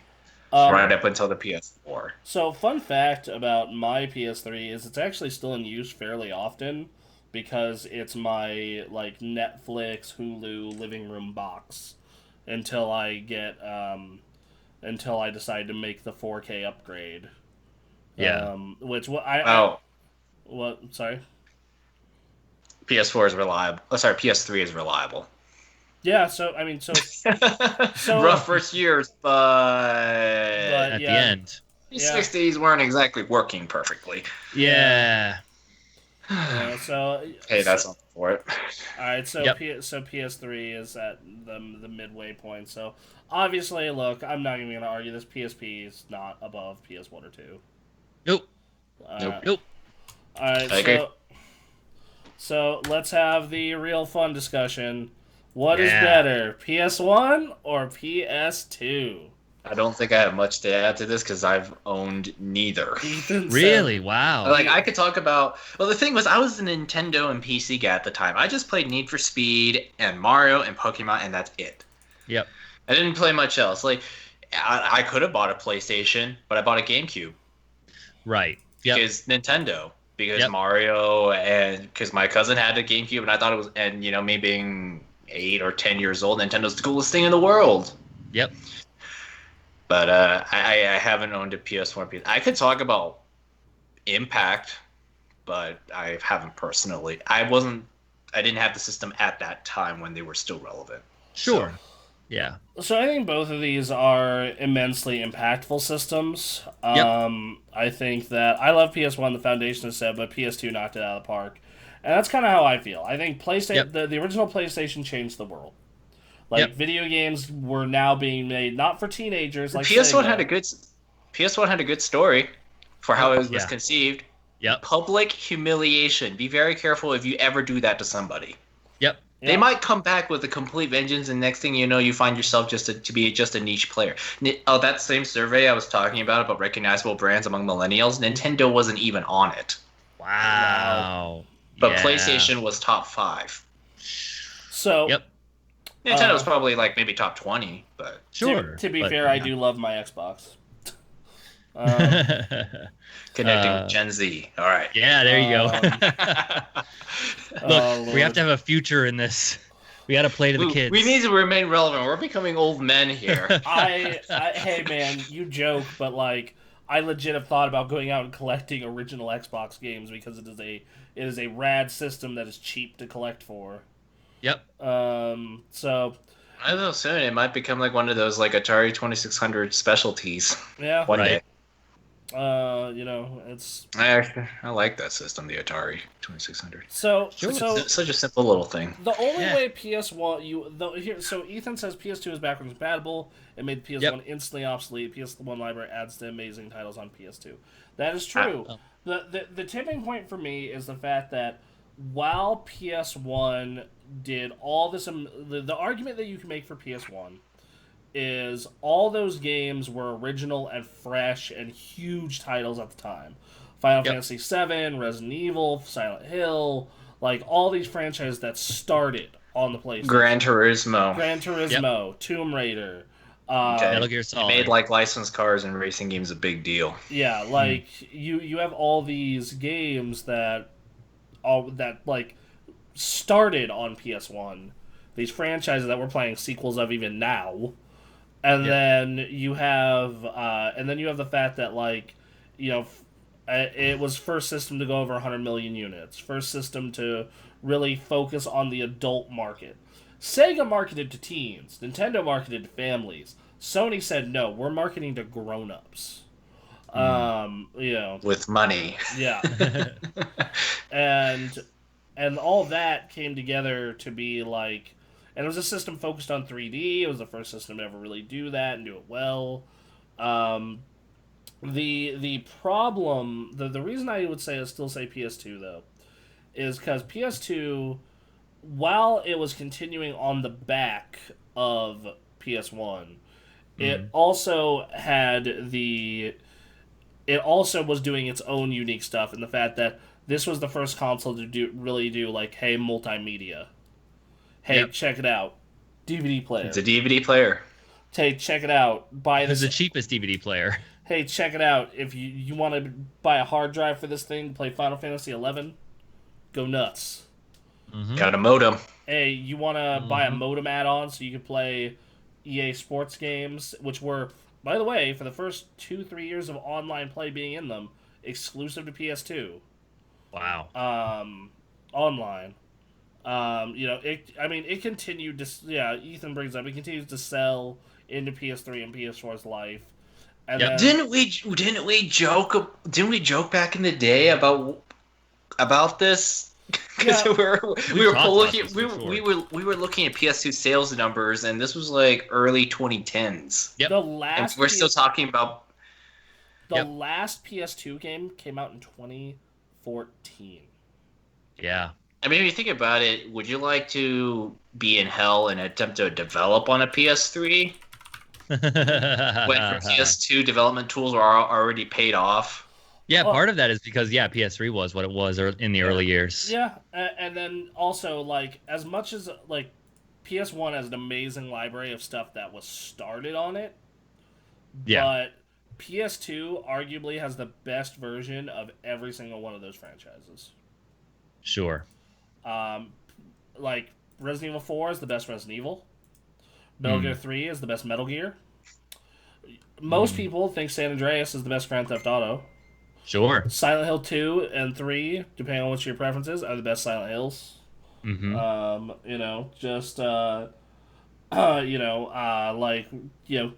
Fantasy X. Not everyone believes it's the best one, but a lot of people really like it, and that is their favorite. And then you have, like, Persona 4 is often considered the best Persona. Right. And then let's talk about stuff that started on PS2. Hey, man, do you remember, character action games that I really like? Oh, the God. Devil May Cry's, the God of Wars. Yep. Yeah, that was there. Ratchet and Clank. Sly Cooper. Yeah, you had the Jack. As great as Spyro and Crash are, they're not as good as Ratchet, Sly, or Jack. Yep. And then you have like Kingdom Hearts, new IP there. Dark Cloud, new IP there. You have the rhythm game craze started on PS2 with Guitar Hero. Yeah, the first two Guitar Heroes. Like just the PS2 library is insane. With the exception of RTS and first-person shooter, it is the most fleshed out library in video game history. Yep. I also want to point out that it pretty much dominated the marketplace. Because, like, what was it? Like, Nintendo was selling 21 million GameCubes, and Xbox sold, like, maybe 22 million original Xboxes. PlayStation 2, on the other hand, sold, like, 150 million plus. Yep. Right. Like, it's like, sold... Nintendo is no longer a big player anymore. You know, like they were in the 90s. Like, IGN was... Sony basically cemented their place in the industry. Yeah. Let's put it this way. IGN was able to make a top 100 PS2 games list. Oh, yeah. And it is a legit list. These are, like, all bomb-diggity-ass video games. Right. You know. And, you know, to be fair, it is also... their success is partially a product of their time, as we were saying. You know, Nintendo was coming out with the GameCube, which is weird. You want to talk about UMDs, or little tiny discs. And then, you know, their own library, and then Xbox, you know, Microsoft just started jumping into that, and, you know, of course they had Halo, and there were other games that they were putting out there that were good. Splinter Cell, like, you know, yeah. Look, let me tell you, Splinter Cell. I remember playing Splinter Cell on the original Xbox and playing Chaos Theory on the original Xbox, and these are two of the most awesome games I've ever played. And then seeing the PS2 version, be like, what the fuck is this? Well, sure. Yeah, no, Xbox did have its edges here and there, but, like, given the place, like, Xbox was feeling their way around, and GameCube, or Nintendo was just in a weird spot after N64 going up against PS1. Made a bunch of water-themed games. Yeah! Want to play Super Mario Sunshine? Want to play Wind Waker? Sure. I mean, you and I talked about on that Nintendo episode about how the GameCube's just an underrated... Like, it's underrated, but it's also just weird. It's weird. It's underrated, and it has like an actually honest. It was Nintendo being unconventional. Mm-hmm. Yep, which they like to do. I would say they were pretty conventional for the '80s, and they were conventional first half of the '90s. Yeah, N64 just kind of started that weird hardware branch off where they were making things a bit difficult for developers. Yeah. And players that don't have three hands, you know. Yeah.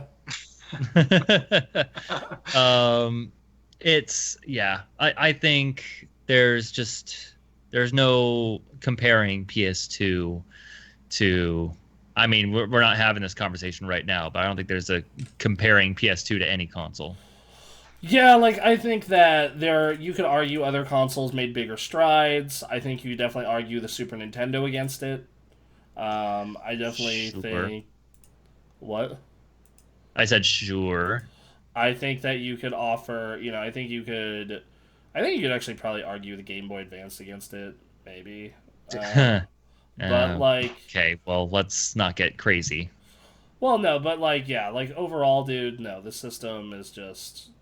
You want to talk about the continuous jump in graphical quality in video games, and people will talk about, you know, the jump from 2D to 3D with those titles around, like, PlayStation, but also, like, you know, other consoles were starting that as well.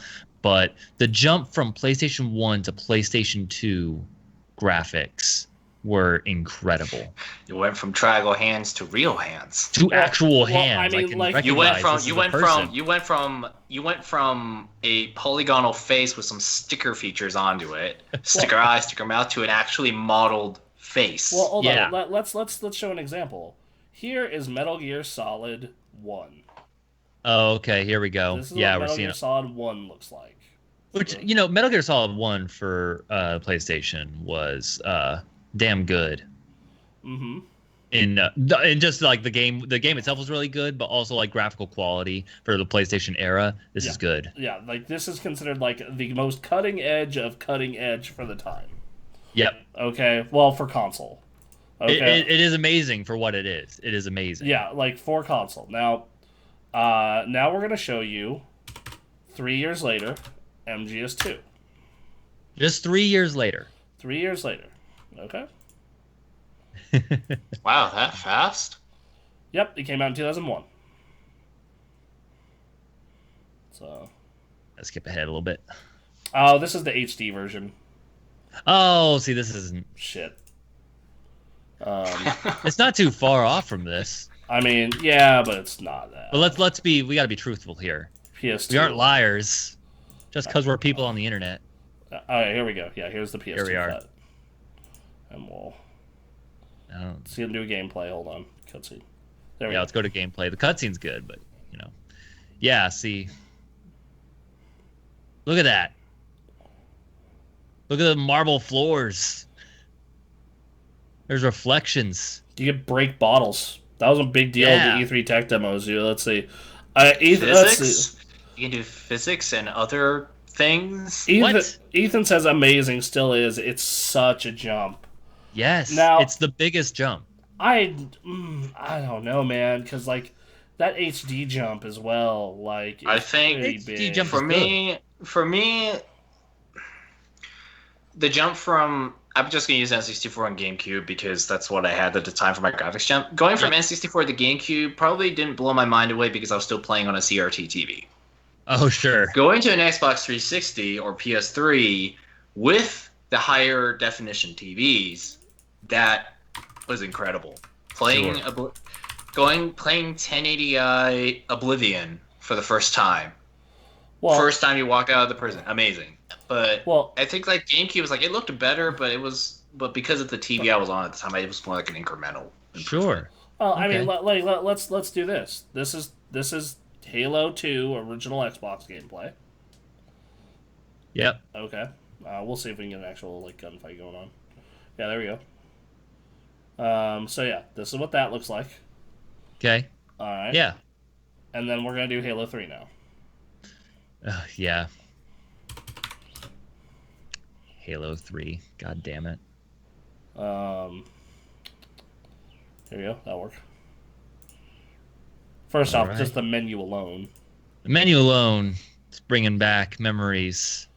But, like, holy shit. I can't do this. Oh, that's true. Yeah. Like, fucking Jesus. We haven't... It feels like we haven't moved incredibly since. No. That kind of goes back to the Xbox and PS4 being safe incremental systems. Yeah. Well, I mean, also just to give everyone a little taste. So we've looked at Gen 6, 7, 8. Let's look at PC during those exact same time periods. Just to give you all a little taste. Okay. So we looked at What are you going to run, Crysis? We're going to look at Half-Life 1. Okay, sure. Is this the... hold on. This might not be that's... gameplay. Yeah. Half-Life 1... full playthrough. Okay. This is the PS2 port. So... PS2 port. Yeah. So... This is approximately what it looked like at the time. Okay. So, because, you know, the obviously current PC version, people are going to do it up. So, imagine playing Metal Gear and then playing this. Didn't this come out during, like, the PS1 era? No, Half-Life 1 came out in 1998. Oh, wow. Okay. Alright, so, yeah, obviously... Sorry, go ahead.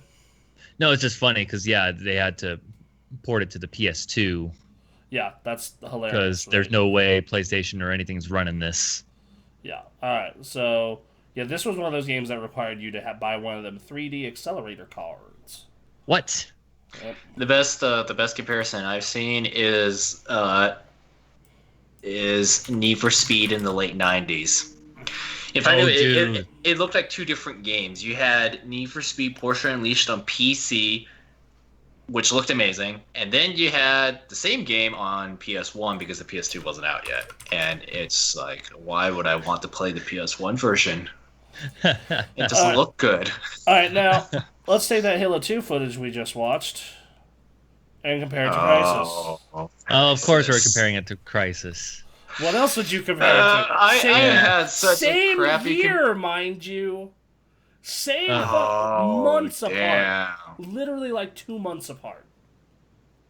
The game that was so graphically intensive, game trailers did not consider it for Best Graphics Awards because their computer couldn't run it. They said they spent hundreds of dollars upgrading their rig and they still couldn't run it. Wow. Well, not run on max settings is what I think they're saying. Let me see. Yeah. All right, so it is 1080p. Yeah. So. Oh Jesus! Oh God. By the way, if you've never actually played Crysis, it is a super fun game. It was all right. No, we actually skipped one, so we showed you Halo 2. Yeah. I'll show you a game from the same year that was on PC. Okay. In fact, I have a couple of different options for it. Actually, we'll go Far Cry gameplay. Sure. And we'll not put the resolution in there. Far Cry 1 walkthrough 4. God damn it, I don't want a 4K version, you bastards. Up-res, remaster, mods. Just give me nothing is original. You can't have the original anymore. No. So I have to put original. I took out my. Sorry, go ahead. No, sorry. I took out my N64 to play Pokemon Puzzle League, and Yeah. I'm playing this on an HD TV, not on a CRT monitor. And then I saw all those pixels and lines on the screen. I'm like, oh, yeah. I don't remember it looking this bad. But All right. Okay. All right. So now compare Halo 2 to this.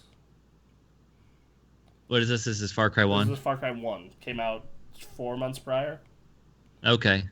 And if you want the real game that made everybody's computer shit themselves that year. Oh God. Okay, we gotta make this the last game we search. I think our list is done. All right, here we go. Half-Life 2. No, I don't want the Xbox version. I want the. Yeah. Okay. Let's see. So, this is the original Half-Life 2 run. Half-Life. Yeah. This came out the same year as that Halo 2 footage I showed you. Same generation as that Metal Gear 2 footage I showed you. Right. See if we can fast forward a little bit here. I remember that. That scene, at least. I played it on the orange box, but I remember that scene. When it had to be ported to the next system, the next consoles. They actually did get a Half-Life 2 port running on original Xbox. Okay, I believe that. They also got a Doom 3 port, but man, they're both... Like, the Doom 3 port is okay, though not as nearly as good. And the Half-Life port is, it loads every 10 seconds. Okay, great. Wonderful. So, yeah. Yeah, I think, I think PlayStation's impact was huge, but PlayStation 2's total impact was bigger. Yeah. And then I'd pull up Doom 3 I probably... PlayStation 2 probably had it all. It had a great story behind it. Like, probably not as crazy as the PS3. Like, the Japanese thought about banning the system because they thought the CPU was powerful enough to guide intercontinental ballistic missiles or something like that. That's how dangerous they viewed the Emotion CPU chip thing at the time. Wow. What it had huge audience appeal, like the PS1. Yep. And it had, if you wanted to make games, PS2. Yep. I mean, why not? Every platform multiplayer has to be on it. Had this thing that was brought up to be that was because the PS2 it hit this sweet spot of being powerful enough to run the games of the day, but cheap enough to where it wasn't like developing like this or a full-on Xbox exclusive. Yep. And you factor in that you factor in, like, once again, outside of shooter and real-time strategy, the PS2 had every genre you could ask for. Sure. Yeah. So... And yes, it did get the worst version of multiplats, but because it had if you wanted a video game, 9 times out of 10, unless it was owned by Microsoft or Nintendo themselves, you were not you were playing PlayStation. You were playing PlayStation 2. Yep. Like I transitioned to Xbox in the second half of the generation, and I'm sure we'll have our own version of this for Xbox at some point. Sure. But yeah, like it's one of those things where I think that PS2's culture, and also PS2's cultural impact. Who the fuck didn't own a PS2 besides Anthony? I was very young at the time, and I had no idea what Final Fantasy was. My first Final Fantasy game was Final Fantasy IV DS. Oh, wow. I was very out of the loop. I played with games at the time. So I played 7 first, but 10 was the first one I finished. Okay. So, yeah. Cool. Anyways, I think so. We got our list. It is. I think that is all right. So let's read it off. So, at the bottom, it's the PlayStation Vita. Yeah. PlayStation Life. Yeah. That's the irony of that name, right? It didn't so have good. They named it for the Latin word for life, I think, and it lived the worst life out of all the other all the PlayStation systems. That's all right. Number. The only thing that had worse life is the stillborn CD add-on that they were working with for Nintendo. Right. Then we have the PS4. Yep. The PS3. Yep. The PSP. Yep. The PS1. Mm-hmm. And then the PS2. I like that list. I think over time we may be inclined to put PS4 over PS3, but that all depends on how this last little bit goes, I think. I can see, honestly, after sitting on it, PS4 going as high as being below PS1. Oof. I can see it. Well, like... Because we don't have fucking a decade of hindsight for me to go like... Exactly. Was God of War and Spider-Man really that fucking good? Like, if we were to talk about like business decisions and console support and the situation of the time, like I think back and I think Sony made an excellent decision making the PS4 as it is. It feels so safe, but somehow feels like the best thing they could have done at the time when people didn't have all the disposable income, or they just the people weren't really big on risk, and Microsoft was big on risk, and it was backfiring on them so hard. Yeah. Being said, and it's selling very well right now. It's what people want. Mm-hmm. Hey, people I know who aren't even video game enthusiasts, what did they go to? PlayStation. Yep. You go to the store, hey, I need a video game system, PlayStation 4. Yep. No Kinect weirdness, no, well, it can play, but it's this big bulky box, no, trying to figure out, the difference between Xbox One, Xbox One S, X, and Series X. PlayStation 4. It's after PlayStation 3. Easy, simple, reliable. Yep. So in hindsight, yeah. But as of right now, from where we're sitting, it's like it doesn't have the greatest story behind it yet, and we're not going fanatic over it yet. So, but hindsight does that. Hindsight makes us nostalgic, and we're like, oh damn, they did do good. Yeah. We'll see. So we'll see. All right, yeah. I don't see bad decisions with PS4 yet. PS3 had a lot of bad decisions early on. Mm-hmm. How they managed to turn that around was amazing. Yeah. And I think they barely squeezed out in front of Xbox 360 for lifetime sales. Yep. Just barely. I think about 1 million units. All right. PS2. PS2. It is the king. I'm not necessarily surprised. What is it not king of? Online multiplayer? Because that would be Xbox. Xbox, right? It's king of sales, games library, developer support. Like I said, didn't make any generally bad decisions. It's like shooters, RTS, and like online were the only things it didn't fucking excel at. Also, I heard it was kind of a bitch to develop for, but because the market was so huge, it didn't matter. Mm-hmm. Sad to say. All right. Don't worry, PS3 will make PS2 look very easy. Yeah. they made sure that what was their chief architect said about that at the time? They spent 99% of their time on the hardware and only 1% of their time making the software to work with the hardware. Which made sense because when I played the first Resistance, I looked at it and I'm like, this doesn't look next gen to me at all. Ugh. It's so gray. It looks so weird.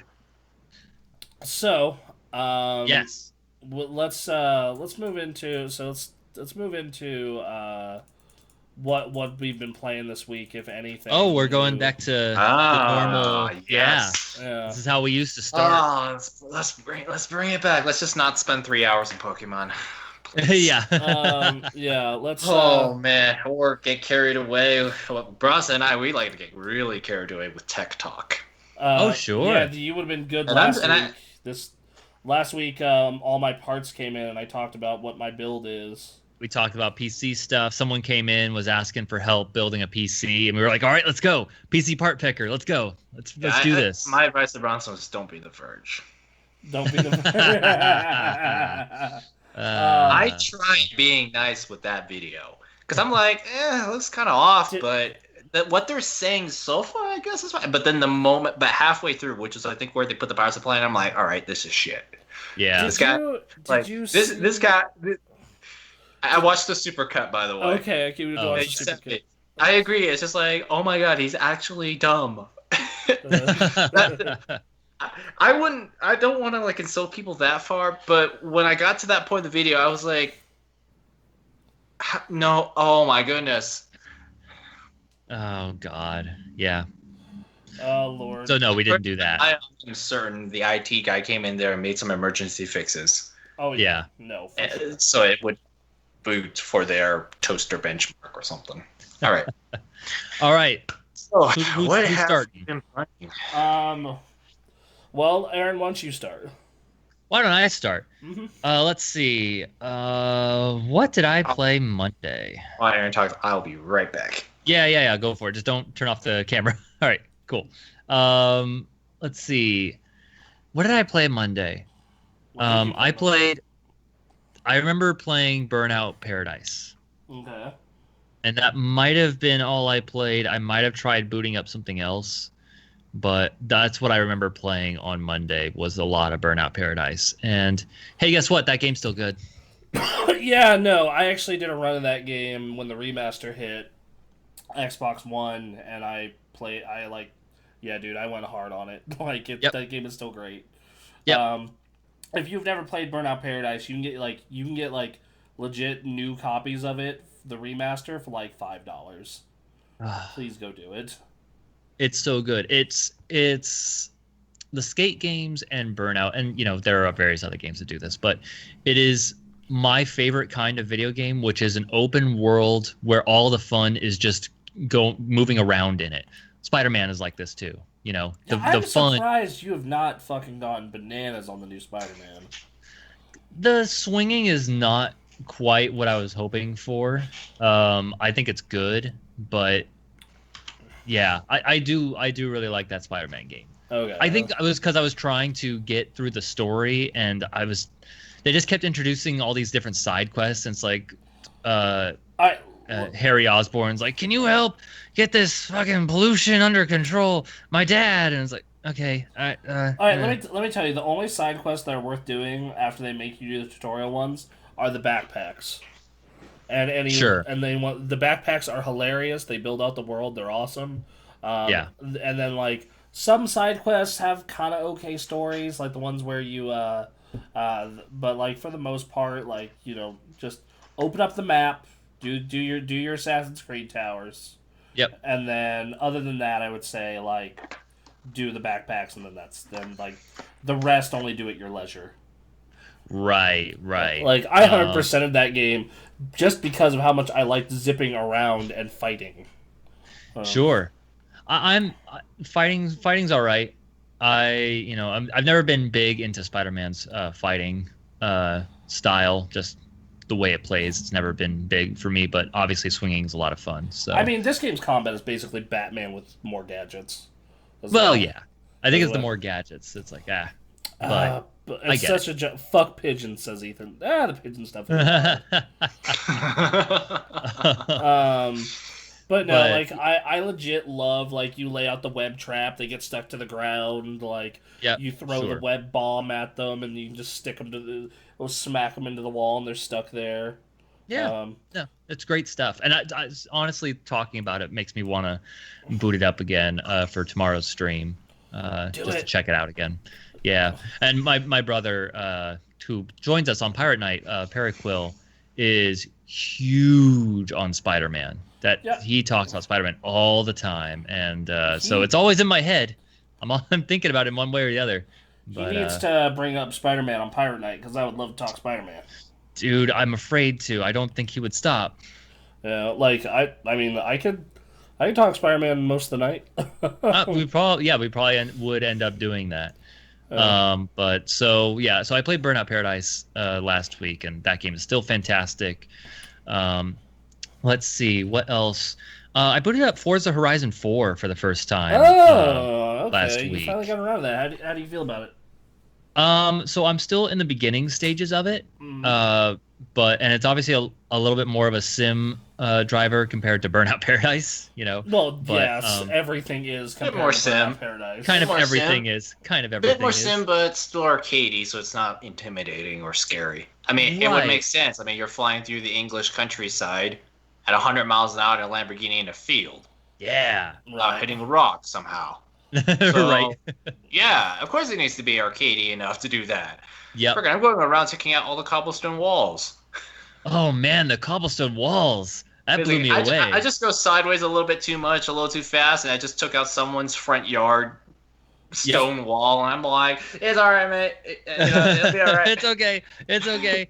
Everything's fine. You guys are all happy that there's a racing festival happening, right? There's just no walls anymore. Oh well. I'm not necessarily a big sim person. I would like to be. I wish I was into cars that much. It's a little terrifying. Yeah. There's a lot going on, and you dip into it a little bit with Forza. They do have some of that stuff in there.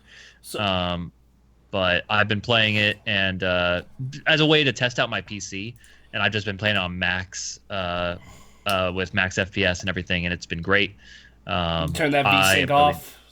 Yes, turning the VSync off, and it's been great. I need to play more, but I enjoy driving. Man, they convey that feeling of going dangerously fast very well within that English countryside. They have a lot of like narrow streets, and you're like flying through at 150 on a narrow street. Yeah. In real life, it already feels fast going just 100 on a freeway speed. Right. At 50 miles an hour and narrow the road just a little bit more, and put buildings on the side. Not like an open highway, like in the middle of nowhere, Nevada. Put buildings very close to the side. Oh man! So I hope there isn't a traffic car on the other side of that hill. Right, yeah. It's been an adjustment because I'm more of a burnout racer, so rubbing is racing.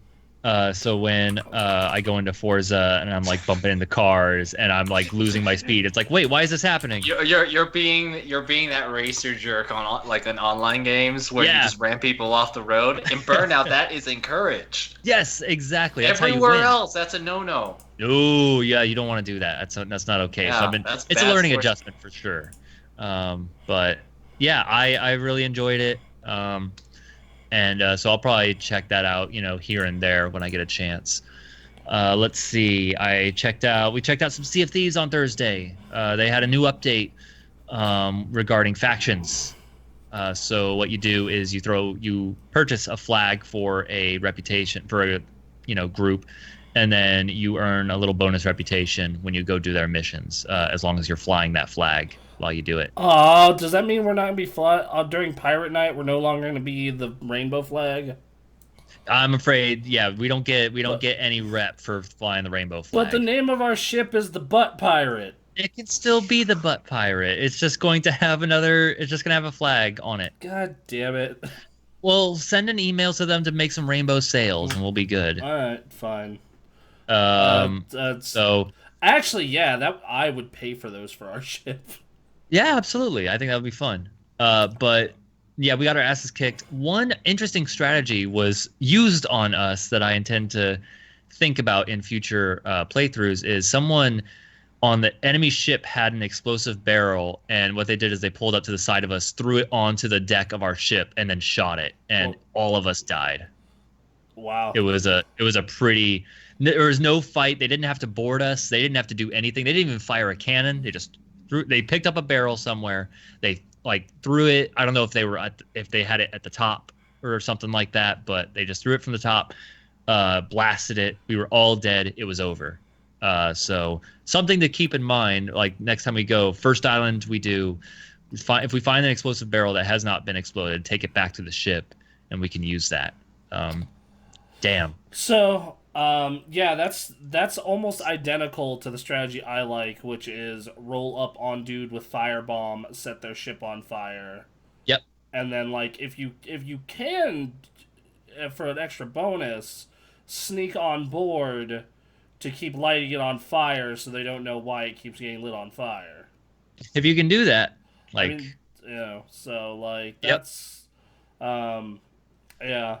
No, so no. What we should do yeah. next time is we should try and sneak me on, and then you guys have a nice conversation. You head back to your own ship. You sail off with me in it, and I just commit suicide in the middle of their ship, and they don't know why it starts sinking.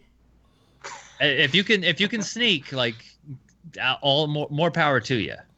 I mean, I'm just worried about that initial approach. Dude, a lot of people don't go in their hole that often. I mean, we don't. No, so, I'm worried about like them seeing you while you're making your way over. I mean, I think that if you guys cause a big enough distraction, that won't be an issue. Well, sure, but what is that distraction? Just playing music and dicking around. I suppose. Tell them, hey, what's the name of your pirate ship? And then they'll be like this, and they'll be like, we're the butt pirate. Yeah, I think it's a good distraction on paper. I don't know how good we'd be at executing it. I think, but we can try one week. Well, Quinn and I are planning to sing the Captain's Wife's Lament this week, so. Yeah, you guys keep going. Yeah, just learn that. Whatever. Oh, did you just learn the song? Oh no, I haven't. I'm gonna be waiting for you guys. I want to hear you guys do it. Semen all around the bed and semen on the floor. Oh God! All right. Yep. All right. Yep. That's so early. Quinn and I have seen them live in concert. Sure. I've seen them in concert twice. They're fantastic. Let's see. Played some Animal Crossing.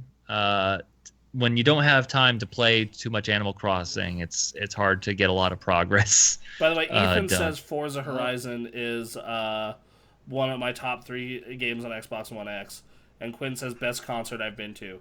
It is probably 3rd for me, but it's still an amazing show. If you can go to a Paul and Storm show, do it. It's always a good time. Okay, cool. I've been twice, and I would easily go 3, 4, 5 times. Right. Well, apparently not this year. No. So yeah, Animal Crossing's slow goings, but it's been nice to be able to visit people on other people's islands, and it's a good way of keeping in contact with people. And then finally, I played some Farming Simulator 19. Okay. Yeah. So a friend had been playing this obsessively. And he said, I want you to come on and join a farm with me. And then, so yeah, that's what I did. I spent a few hours yesterday doing that, and it's relaxing. You know, it is exactly what you think it is. It is, you jump on, you buy your equipment, you buy the little plot of land, and you plant seeds, and you wait for them to grow. And once they grow, you get the thing you need to harvest them, and then you go in rows, and you're going slow down one row, and you go slow down another row, and it's more like therapeutic than your traditional gaming. So, okay, I mean, yeah. Hey man, I get it, because like I went back to WoW for that exact reason. Sure. So last night was online games therapeutic, really? Yeah, okay, right. Yeah. Hold on. Let me explain. Last night was not a good example, but what is a good example is like later in the night when I was playing retail, I did a shit ton of dailies for reputation, and because I'm so overgeared in retail for doing dailies, I literally can just grab every enemy in the area and just nuke them down and collect stuff.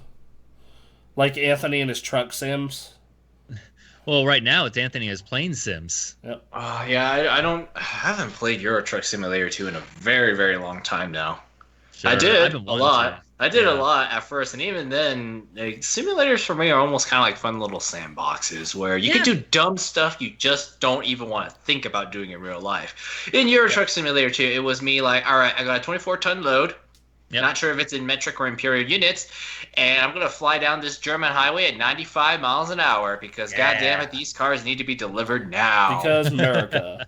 But no, so I guess I'll jump to me as I got here I got one more. I got one more. Oh, you got one more? So I jumped on because they were saying that Travis Scott is holding some sort of performance within Fortnite. Oh, for fuck's sake. And I was like, this seems crazy. I've never heard of anything being done like this.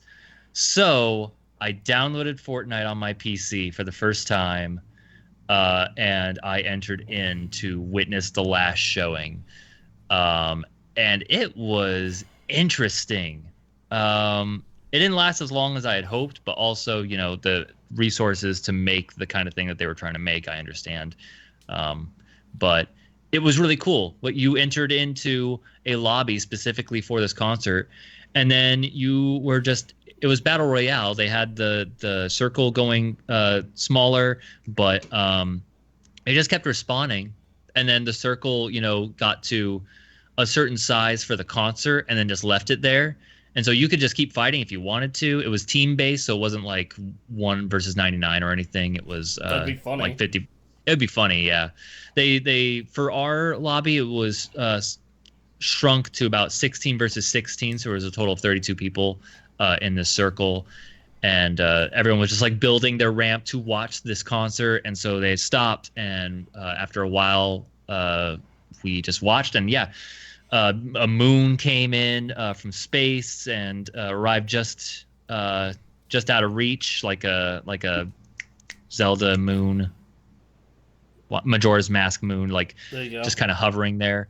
And yeah, Travis Scott shows up, and he's just gigantic, and he's rapping and moving around in the world, and he looks great. And yeah, there's just a bunch of crazy different effects. You're traveling through space at one point. What's cool is they integrated the gameplay experience with what was going on in the concert. So there was a moment where you're flying through space, and then so everyone's character started flying like they were jumping off the bus, and they were like free falling. And so you were moving around in the map while he was rapping and doing his thing. And then there was an underwater sequence. Everything turned underwater. And so you were swimming around this astronaut that was floating downwards. And there was a lot of good scenes where the floor would turn bouncy. And so you would just be bouncing along, and you could move around Travis Scott while he was rapping. It was actually really cool. I would actually be into seeing other musicians do something like this as a way of doing pre-rehearsed, done performances. Obviously, this is all recorded and beforehand, but it was really neat. Now imagine this with a VR headset. The possibilities of doing a concert. Oh, for a VR headset, yeah. Okay, so video game world concert VR headset. Yes, that would be. There are a lot of applications you could have for that. And so I hope more musicians take advantage of that, because that was really cool. Got me to listen to Travis Scott more than I'd ever had before in my life. Yeah, I don't know. It was good. All right, so damn. Okay then. Yeah, and then Fortnite. I played some Fortnite. I got like 3 kills. And then now you can delete Fortnite. All right, so I'm gonna use the restroom, but go ahead, keep going. Okay, so we're on top of that. Hey, I got a WoW story. Oh this god, week. okay. Of course you would every week. No, this is a very particular WoW story. So hey, Anthony, you know how I've been farming for that Phoenix for like a decade? Yeah. I decided this week I was going to go farm for it and then do some other mounts. So the Firelands has a mount that has a 1% drop rate, known as a pure-blooded Firehawk. I go into the Firelands to get a bunch of Firelands achievements, and also to see if I can get a shot at that mount. It's 1%, just like the Phoenix or Invincible. I know I'm not gonna get it, but I figure why not? So I go in and I kill all the bosses and I kill Ragnaros, and what do you know? Guess what drops? The Firehawk. The Firehawk. First try.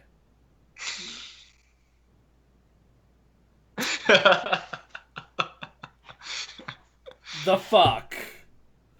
I have farmed... This is like one of those cases where you do something, you keep being bad at it, then you take a break and you come back and you one shot it. Yeah, let's see. I'm out, gentlemen. Good seeing you, Anthony, says Ethan. Hey, thanks for hanging out, Ethan. Thank you. Thanks, Ethan. But no, I'm just unbelievable. So I'm still farming the Ashes of Alar after 10 years. But this pure-blooded fucking Firehawk, first try. Yep. Sure. That's probability for you. RNGesus truly does hate me. Jesus hates everybody. So there's that. So yeah, and I'm back on retail WoW, surprisingly, because prepping for the Shadowlands. So Shadowlands is going to be out in about 6 to 7 months, but I want to get all my shit done in BFA that I haven't done my checklist for. So I need to finish the last 2 raids. I need to get my flying. I want to do the flying first because I can do it by myself and it's quick and it's easy. Well, easy. It's time consuming, but easy. So I got the first rep grind done, which there's 2 rep grinds. So WoW has added something since Warlords of Draenor called Pathfinder. And what you need to do is you need to do a bunch of reputation and achievements to unlock flying in whatever the continent is for the current expansion. So last expansion was Broken Isles, Draenor was Draenor, this is now Kul Tiras and Zandalar. And the first set you're going to do anyway, because you need to max out the initial reputations and storyline to get all the shit you need to get into raiding anyway. But the second batch, the 0.2 patch, that has a bunch of new reputations that you need to farm for the rest of the flying achievement, comes out. And in BFA, there's 2 factions. There's the Nazjatar faction, and then there's the Mechanome faction. The Under the Water faction, Nazjatar, sucks ass. Okay. It is one of the worst. It is one of the worst questing zones to navigate I've ever experienced. The rep grind is unbelievably slow, even for a rep grind. And most of the daily quests are not fun or interesting in any way, shape, or form. Great. It is literally just a grind for grind. Cool. Versus, on the other side of this, Mechagon, which is funny, well-written, has interesting quests around exploring and discovering this island and its weird robot mechanics. And has WoW's second ever mega dungeon, which is basically a 5-man raid. Cool. I don't know. What was the first one? Was it Norgon or something? No, the first mega dungeon is considered Karazhan. The remake of Karazhan. Okay. So, yeah, it's just, I don't know how the fuck this patch got made, where one zone is so good and one is so fucking bad. But 2 sub-teams, right? But I finished the bad one. The bad one has the raid, though, and the raid's actually a lot of fun. So I guess all the work went into the raid. Okay. But I finished the bad one, finally. And then I've been doing the good one. And what prompted me to actually get back on retail WoW, funnily enough, was I was logging into Classic. And, which only 8 more levels to go till cap. Yep. Dang, that long? Yeah. But I logged on to Classic. And they had this thing where it's a bonus XP event, where all reputation gains and experience gains are times 100% until Shadowlands is out. Okay. So if you are leveling alts to get an alt ready for Shadowlands, if you are ready, are you going for allied races from Legion or BFA? Now is the time. All right. So, do it. Yep. So go nuts there. As for let's see. As for other games I've been playing, I've been playing Final Fantasy VII Remake. Right. That game is so damn good and so damn smart. I actually want to bring Ethan on to the podcast whenever I finish it to do a spoiler cast, because there's been a change. So there've been some changes made to the game's plot and tone and everything. Sure. But there's also, and one of those changes are these like dark spirit type things. And that's every time that the game is trying to do something that changes the plot or changes what happened in Final Fantasy VII, these dark spirits make it so that's not the case. Huh.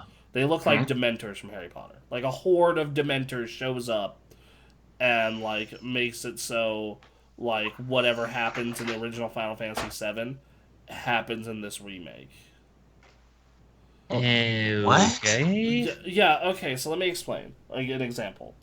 So, the second reactor that you do a bombing run on. In original Final Fantasy VII, it's Cloud, Tifa, and Barret, they just go. But the way the plot works out in the remake is Cloud is done working for Avalanche, and it's going to be Jesse, Barret, and Tifa. But then these motherfucking Dementors essentially show up and attack the bar that Avalanche operates out of, and Jessie injures her ankle. Now she can't go on the mission, and Cloud has to. Okay. And like this happens a couple of different times. So it's like Bronze Dragon showing up and that nope. This is how it's supposed to happen. Yeah, kinda. And then like I want to see where that goes. Okay, so I need an explanation for at least like the beginning of the game. So I played only the demo. In the original Final Fantasy VII, you just like you attacked more like a reactor, kind of like on the edge of town, right? But in the remake demo I played, you were already attacking the central core. Yeah, you were attacking the central core of that. No, that is the beginning of the game. That is the start of that game. Really? Because I compared the cutscenes and it's like, wait, that looked different than what I saw in the demo. No, that is a reactor. So all the reactors are on the edge of town. Then there's the main tower that's Shinra headquarters. But I'll get. Oh, okay. Okay, so but right. But yeah, they attack the Sector 7 reactor. And that reactor is beat for beat the beginning of Final Fantasy VII. It is literally, even the layout of the map is the same. The types of enemies are the same. Everything is the same, except the combat, of course. Sure. And the first time you see these Dementor-looking dudes is Aerith is like being moved by them, but they're invisible, to be at this one place at this one time, and she bumps into Cloud, like in the original. Right. And you're like, what the hell is this? What's going on? And like, Cloud will have flashbacks at several points to like when something happens that's slightly different, or you just will have a flashback where it's like where he'll like see like Sephiroth, or Sephiroth will talk to him when he encounters like members of Soldier. And the one thing that I found interesting is there is a line from Advent Children when Cloud beats Sephiroth where he's like, I will never be just a memory, and then he dies. Hmm. And I'm like, does that link to this somehow?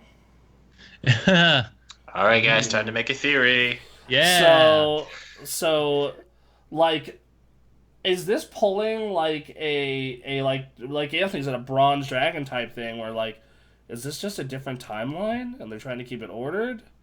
Like, what is happening towards the end of it, like with this game? Because it's happened multiple times now where you'll run into an ex-soldier and like Cloud will freak the fuck out and see Sephiroth, and or Cloud will have a flashback that wasn't in the original game, or in some cases was, or like or for an example is in original Final Fantasy VII, you don't fight Reno, the Turk.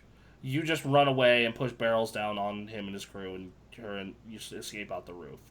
In this one, Cloud straight up fights them. Okay.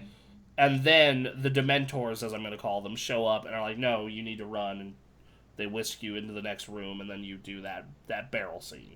So they're changing the plot at the same time not. Right. They're making the plot changes part of the plot. Meta as fuck.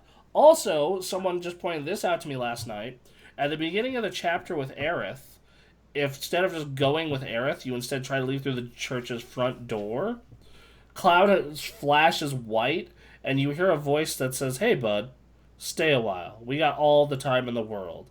And it's apparently Zack's voice. What? From Final Fantasy Crisis Core and, well, 7. He's an important member of the plot. So, there's all this meta... They Kojima this game! That's a crazy thing to hear. But that's like the thing but that's the impression I get when I got from the demo. Is because they... the turn-based... I watched Ross and I used to do this show where we played a game for 60 minutes. Mm-hmm. Right. And we did original Final Fantasy VII. I look at that footage, and the pace just feels a lot slower. It's, it has this active battle system thing, whatever.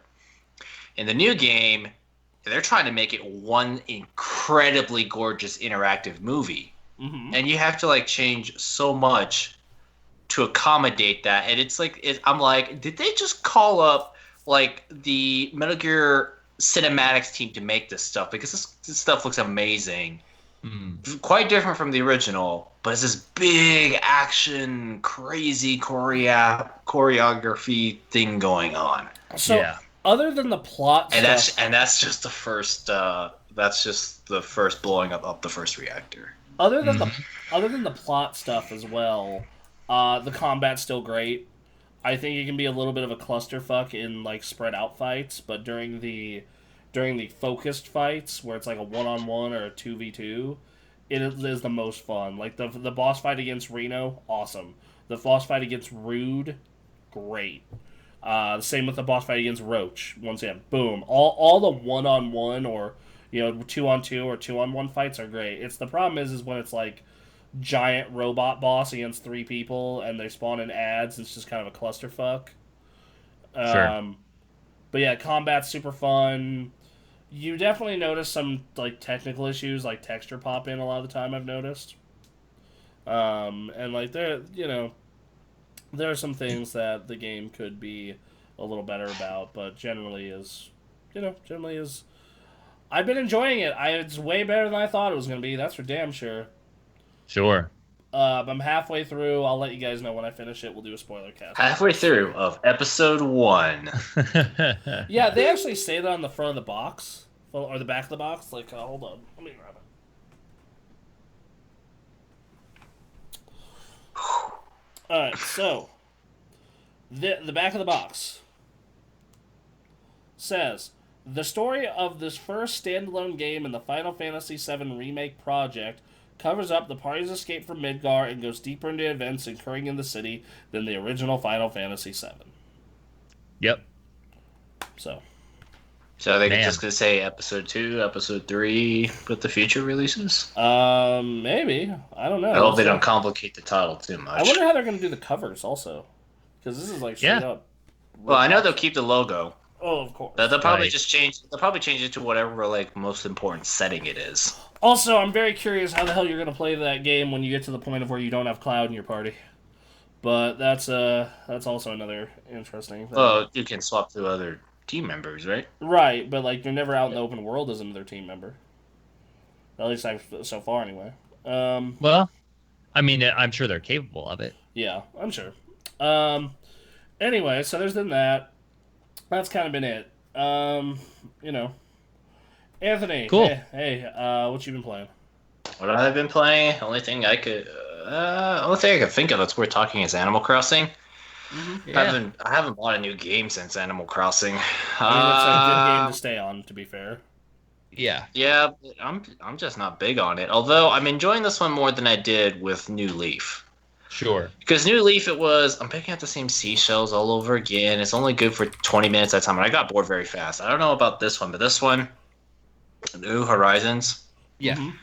At least it's all right. I've gotten to the point where the what was it called? The Resident Services building. Mm-hmm. Yep. It's now a real building and not just a tent.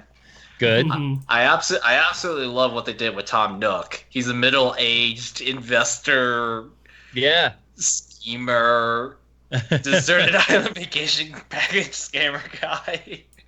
Has the Hawaiian shirt and drinks coffee and has golf clubs sitting in the tent. I love what Nintendo. Yeah. I love what Nintendo did with Tom Nook. Yeah. That's just kind of like the general stuff. Collect fossils, visit to use an island ticket to go chop down more trees. Yep. Basically just decontent the island into a barren wasteland. Yep. But I like the museum, but I don't know, those types of games where you build a life isn't really I'm not quite as big into it as I used to be, probably because in real life I'm already trying to do that. Right. But it's alright. I haven't visited any friends' islands though, because like Final Fantasy XIV has a little community of where you can just share friend codes, and I never bother joining that stuff because I'm shy. Oh sure. Yeah, and all that stuff. Yeah. So there's Animal Crossing. Also, I forgot one thing from my Final Fantasy VII run. Okay. Fuck Cloud. Okay. No, there's this girl in that game named Jessie who is all up in Cloud's business, and she is awesome. And then she invites him over for the night when her roommates are out, and the game just gives you the option of like nah or maybe, but it's actually a nah. And I posted the screenshot from it on my Twitter and be like, fuck Cloud and fuck this game for making this a choice. Right, why even make the choice if it's going to end up being the same thing? Because they want to mock you, just like how at the beginning of Kingdom Hearts 3, you finish the prologue and it's like it says Kingdom Hearts 2.9. Great. Or at the start of the prologue, rather. Hold on, I have the meme here. Hold on one sec. At least I thought I did. But go on. Anthony, you were saying. Yeah. So that's Animal Crossing. Not much I can think of. I haven't visited anybody's islands. Yeah. I'm still waiting. I'm on the last bit. I need to get to terraforming because that's all the customizing I want to do on my island needs terraforming, and I don't have it yet, and I have to get it to a 5-star rated island to get terraforming, and in order to get to 5 stars, you have to make cool stuff. Yep, there you go. Yep. Perfect. Oh, it's backwards because the camera. Because your camera's flipped. It's all right, actually. It's all right on Skype. Yeah. Oh. So we saw it. Well, yeah, because my camera flips it for it. Wow, that's. Yeah. Okay. Thought ahead. Yeah, right. Because people's like, see this? Like, this is my left, but the camera is showing on the left too. So they mirror the image. So so it's not yeah, that's really interesting. Is to get a 5-star rating so you can tear down your island like a true businessman. Right. Yeah, I put down stuff on my island to make it. Yeah. Well, yeah. This is like capitalism. The game. It's really But what's funny is I put down stuff to decorate the island. And then Isabel's like, this is a 2-star island. Also, you should pick up some of your shit on the island. It's like, that was for the decoration. What do you... We need more residents, but it's also too crowded. Oh, God. Just whatever. There we go. Please make up your mind. There we go. I got it. There you go. There's your meme.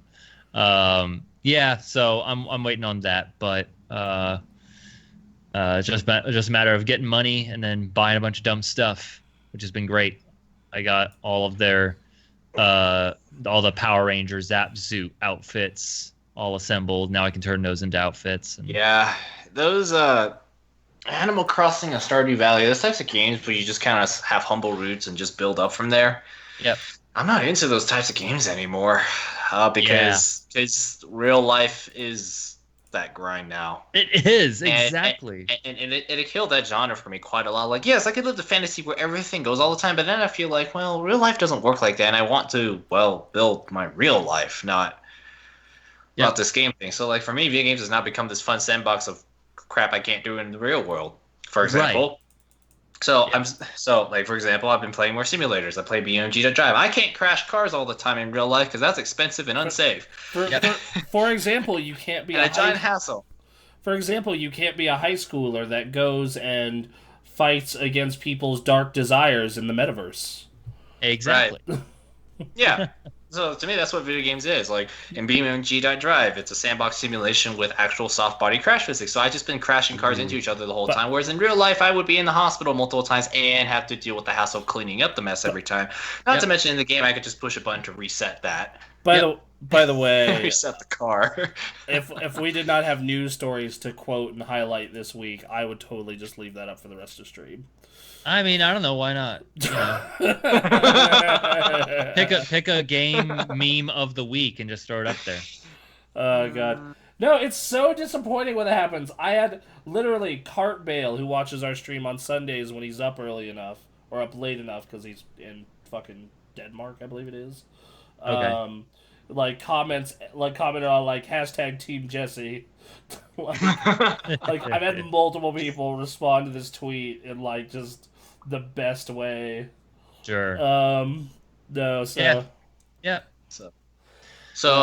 There's Animal Crossing. I haven't played that game in 3 or 4 days though.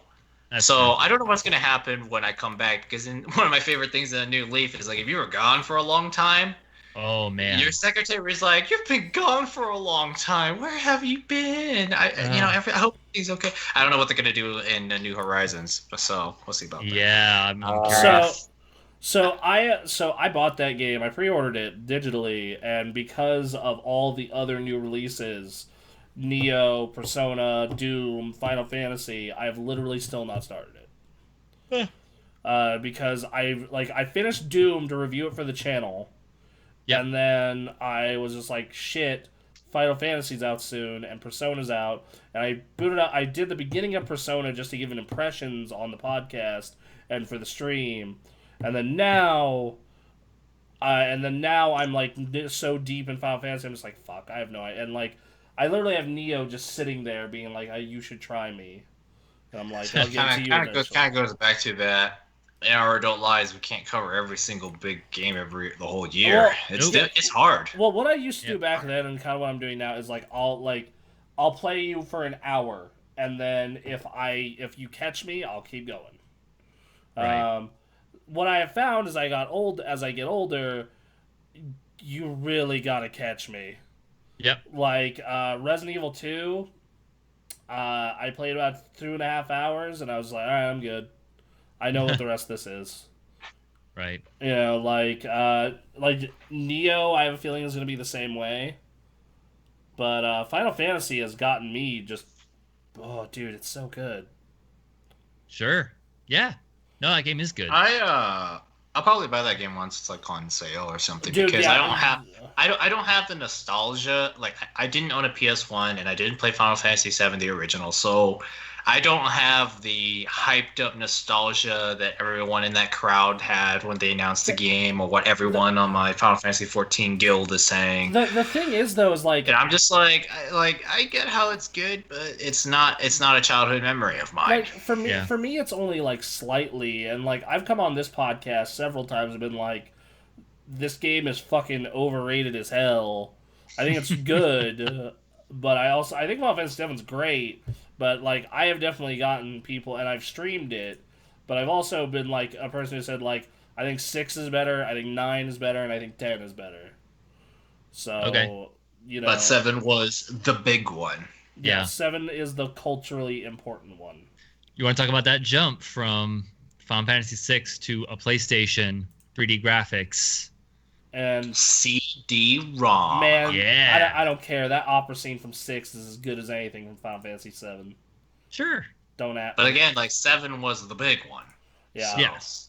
Again. Well, yeah, it's just like how Tonal Switch. You could argue it's not the best, but it's the big one, and it's the one that gets everyone geeking out real hardcore. But if someone asked me, like, hey, which of the 2 big RPGs should I play right now? P5 Royal or Final Fantasy? I'd probably still say P5 Royal. Oh, wow. Just because, like, if you've played P5 Royal, this so far at least, like, they even changed the intro sequence, like the intro heist. They give you they show off the grappling hook and the new party member, like immediately. Wow! And they just reworked that game, didn't they? Dungeons are changed now, to where like you have to get this thing. You can it gives you extra incentive to explore a dungeon, because if you get these 3 things called Seeds of Desire, you get a special accessory once you beat the boss. Alright. And then also there's a bunch of changes to social links and places to hang out, and then they also have added a new good ending that you get by doing all the stuff you did to get the previous good ending, but also maxing out the social links with Akechi, the new girl, and the school counselor. So, alright. And then they've added changes to... There's just a boatload of changes for, like, people who are into those games. And I think it makes it a better overall experience. So, yeah, so, alright, well, that's all cool. We'll get on to the... But yeah, like I'm going to play an hour of Neo today, and if it doesn't click, I'm immediately shipping it back to Gamefly. Okay. Yeah, and everyone's like, everyone's going to be like, that's a Souls-like. How is that fair? And I'm like, Bloodborne got me in the first hour. Hard. Dark Souls 3, I beat the first 2 bosses in 2 hours. Sure. So, nah, son. You can hook a Souls game in an hour. Like, and I don't need the biggest hook in the world. I just need something that makes it just, like, click with me. Yeah. You know, like... Because, like, there are plenty of games I play where just, like, I don't love it, but something just clicks with me enough where I keep going and then I get into it. Yep. You know? Sure. Anyway, so we got news. We do. We have news. All right. I'm going to take down the meme now. Go ahead and take down the meme. That's going to be our thumbnail this week, though. I hope you know. Oh, yeah, I know. Alright, so, hold on. Let me pull up the... Twitch chat again, because there we go. Alright, so first bit of news is Twitch drama. Great. So, do you remember Bad Bunny from a couple weeks ago? Think. So, Similar Girl comes out and says, hey, how do you sub if you don't have, like, $5? Oh, it's another one of those. Yeah, okay. It's another one of these people. Hold on a sec. I'm going to see if I can get the exact YouTube clip, because I think she deleted off the kit. So she would later apologize. Sure. But I'm not sure. But she still has sub even if you lose your job. Holy shit, she's a sociopath. Oh, a bunch of people are making... Wait, so what's the background of this whole thing? So the background of this is, this girl is a Twitch streamer. She does it full-time. Cool. She's... Gonna mute this. She's significantly bigger than us, 150k followers. You know, like, has been doing this for a while. You know, full background. She's a full-time streamer. Yeah. And very similar to another full-time streamer earlier in the year named Bad Bunny, and a couple of dude streamers have come out and said, have been chewing out their audience for not subbing, which for being like, hey, how do you not afford $5? How, like, you're getting all this free, you know, content from me, etc., and plus these subscriber bonuses. How the hell can you not afford $5? How many, especially considering how many people are watching me, you know, like, only X amount is sub. This is kind of insulting, and then they proceed to insult their audience. So okay. She did apologize after the nuclear shitstorm that went down. I'm going to play a clip. Lord. And if it's not the right clip, I'll go to YouTube. Right. Because the internet never forgets. So we're gonna play this here for y'all. That's so toxic, especially when people are losing their jobs. It really isn't. It really isn't toxic to ask for subs when you're streaming. And if you believe it is, then I imagine that you simply don't understand how this platform works. And I encourage you to get more perspective. Thank you, Tata Taru. Okay, yeah, that was not not the platform one we were looking for, but that's okay. YouTube. How is their follow and sub listings after this? I'll have to check their sub listings. Can you grab that on Sully Gnome? Sure. For me, thank you. What's the username? InvaderVie.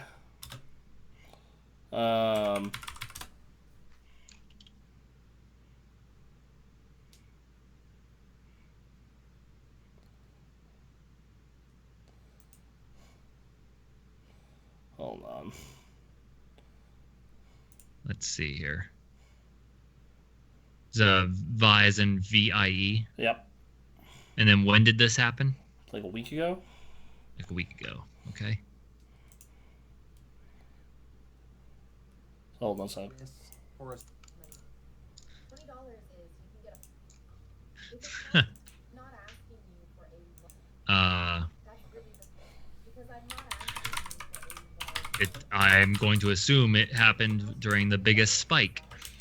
Probably. I mean, she did get a spike in traffic after this. Yeah. I see. Okay, so it happened during a Just Chatting thing when she was at... I don't know when it started in the Just Chatting thing, but she started... like her first peak was 824 people watching, and then ended with 1,045. Damn. Just Chatting, and then the next broadcast she started with Just Chatting to, I assume, apologize, and the height of that was 3,713 viewers. God damn. And then she has gone back to fairly normal numbers since that. What's normal for her? So what's normal for her is her peak for the week prior was 987 Just Chatting. Mm-hmm. It was Just Chatting for the whole stream. It doesn't really matter. And then afterwards, the biggest spike was shortly after the apology, which was 1,092 just playing Breath of the Wild. And then since then, her highest has been 884 for Breath of the Wild. So she's returned back to normal numbers. You know, we'll look at weeks coming up, but okay. So she had a moment. Several big streamers such as Pokimane, who's probably fourth biggest on the platform, fifth. Definitely in the top 5. Gave her ample amounts of shit. Quinn says, "Be gone," entitled Thought. Didn't Alinti or whatever her name is slip some nip on stream as well? Like, that woman has broken every single standard Twitch has, and she's still streaming. Yeah, I don't. But anyway, so we found the clip finally. This came out. So enjoy. Look, here's the thing. We understand what we do is a job and a service. We get that. But we also understand the platform we are on chooses whether or not you find us entertaining enough to pay us. Yep.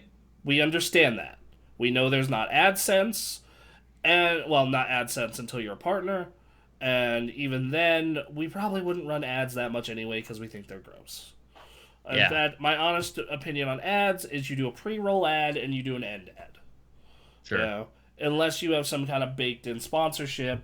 But Aaron and I both had this discussion where we only take sponsorships if it's shit we'd actually buy. You know? Yeah. You know, so, you know, like if Gamefly said we want to sponsor you, I'd be like, hello, daddy. Gamefly has gotten us through some tough times. Yeah, exactly. So, Here's another ad idea. Yeah, right. GameFly was there for me when GameStop wasn't. Yeah. Absolutely. Look, during quarantine, I've been getting GameFly games. Yeah, during quarantine, I haven't had to risk getting coronavirus. Yeah. Yep. So, thank you. Anyway, so yeah, I'm gonna play the clip. We're gonna run it now. All right. It doesn't really matter how much money you make or how much money you have. That's really the thing. Because I'm not asking you for a large financial contribution. If it cost $20 to sub, is there audio going through? $20 is quite a bit of money. $20 is you can get Okay, I'm not hearing meal anything. for $20. And the difference of $20 and eating a meal is in that $20. Is it not coming through the Twitch stream? But a sub is $5 at maximum. It is. It's coming through the. Okay, hold on. Yeah, listen to the Twitch stream because it's not going to come through the Skype. It doesn't really. Okay, all right. Yeah, sorry. Hold on. I'll start it over. Sorry for everyone. Please. Sorry about that. Matter how much money you make or how much money you have. That's really the thing. Because I'm not asking you for a large financial contribution. If it cost $20 to sub, $20 is quite a bit of money. $20 is you can get a full meal for $20. And the difference of $20 and eating a meal is in. You can get a full meal for $5. I mean, yeah, the people who don't have a lot of money, you know how to work that $20. Like that's like, I'm going on a date. Yeah, $20 is like I am paying for myself on a fancy date. Yeah. Like fucking. Let's see. This year is brought to you by our sponsor Raid Shadow Ridge Manscaped. Make sure to download. So I don't begrudge anyone for doing that shit because they got bills to pay, man. Like I get it. Yep. You know, like just we have a different fucking standard here. And to be fair, if I probably won't do Raid Shadow Legends because it's garbage, but if fucking Dollar Shave Club sent me razors and I really like the razors, I'd be like, all right, yeah, I'll fucking pimp your razors. You know, like sure. Anyway, so can you continue this here? Yep. At $20, like that's where it is. But a sub is $5 at maximum. In whatever your currency is, it's maybe $10. And it doesn't matter how broke you are. If you have time to watch Twitch, you have $10, truly. No, because I'm gonna tell you, when you are jobless, you have a lot of free time. Yep. Like now during quarantine for a lot of people.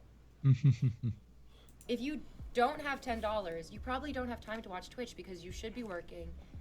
You should be trying to earn money. It's not a ton. It's not like a ton of money.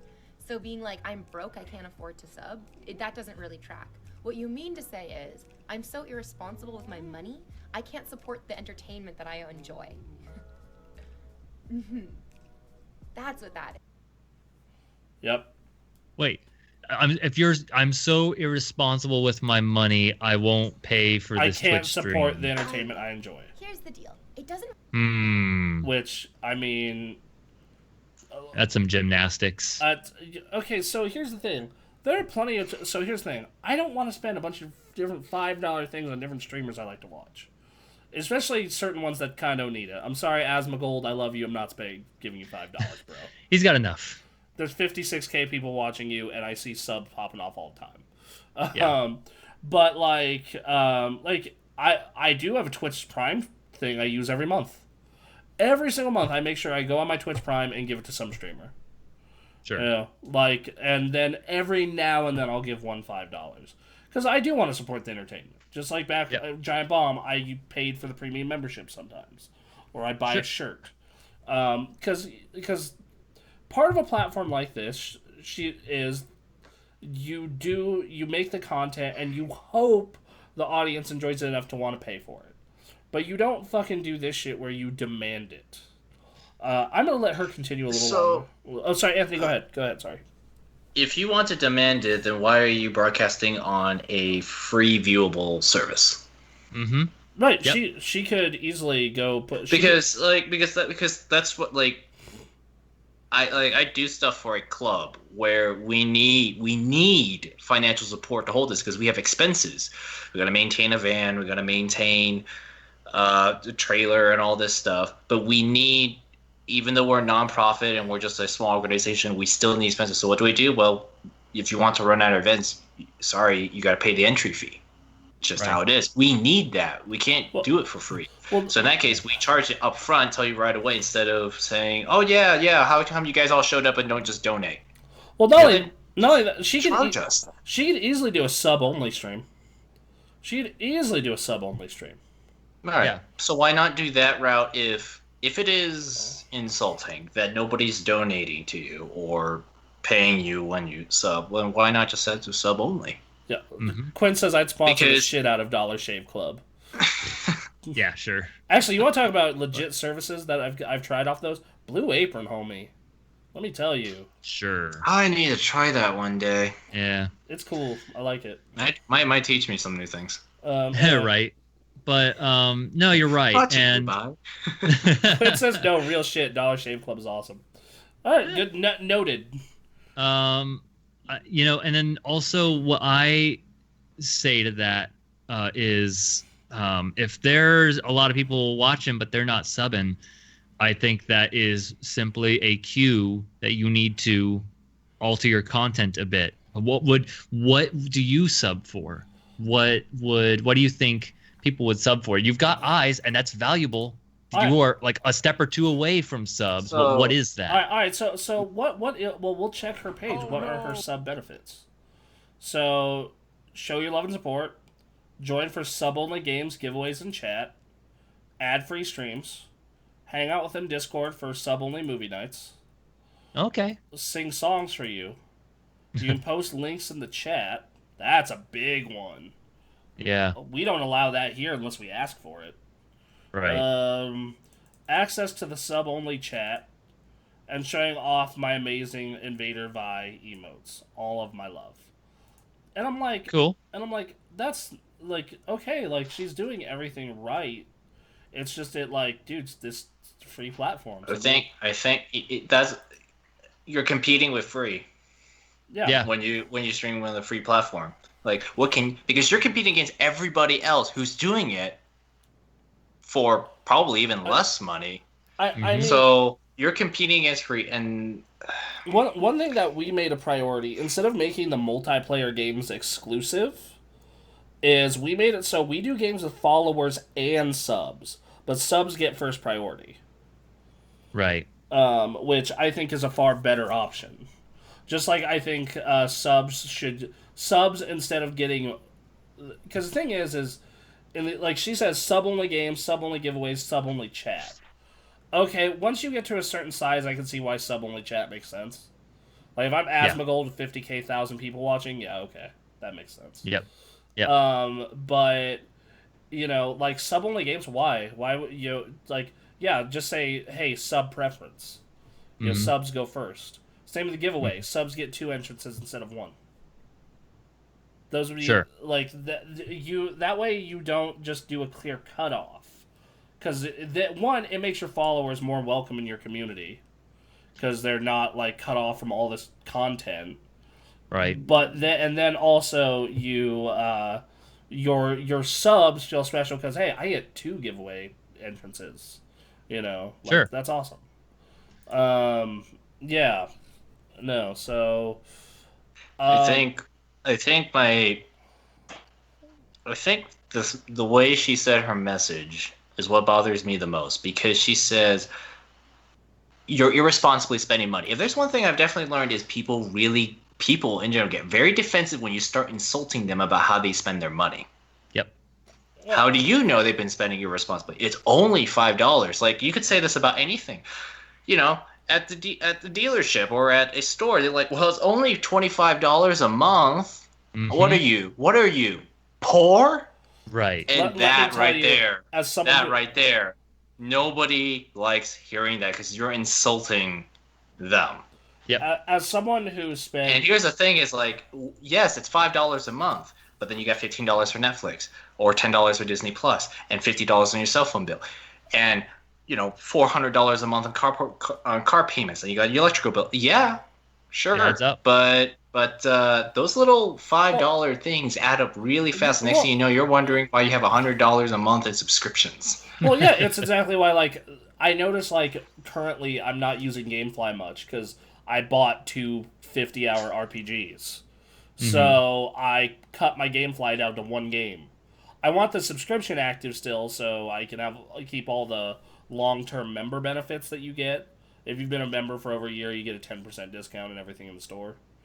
But like that's a perfect example. Or like DC Universe. I watched probably one of the funniest shows I have seen in years. In years. I'm not kidding. Everyone, do this the second you have time to watch like 3 hours of television. Go and download the DC Universe app or go to their website and watch through Harley Quinn.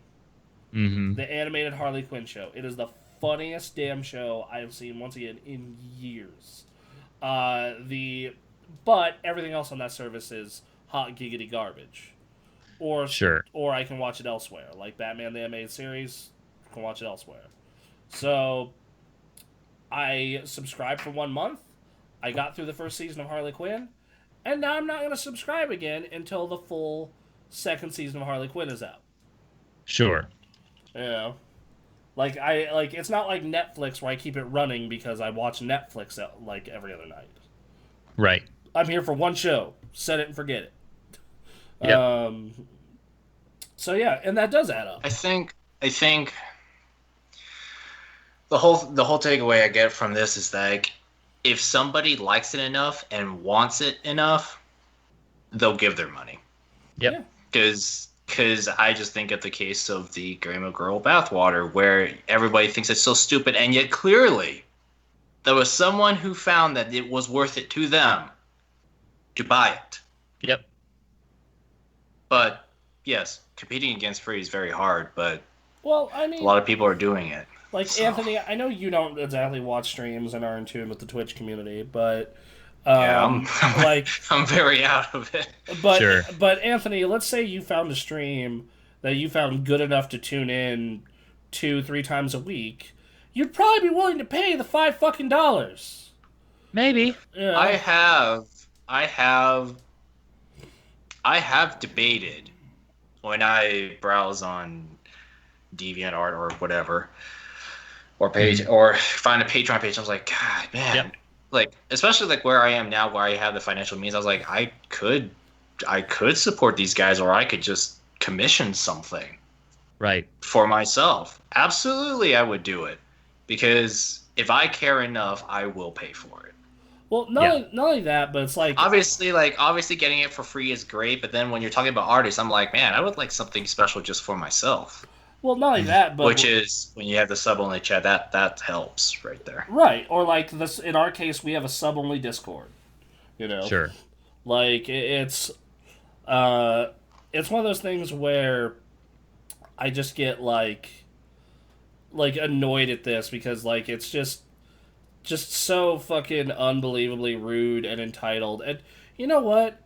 They like, once again, as someone who's been super fucking broke. Like literally, I have been in situations where I'm like, if I don't make money this week, I am homeless. You know. I have to keep going. I need to make sure my thought's complete before I say it. Otherwise, I'm going to lose it. You know, like, $5, yes, to the vast majority of us, not a big deal. I can spend $5 on her stream right now. You know, but I'm not gonna, because I don't like their content, and she's a rude, horrible person.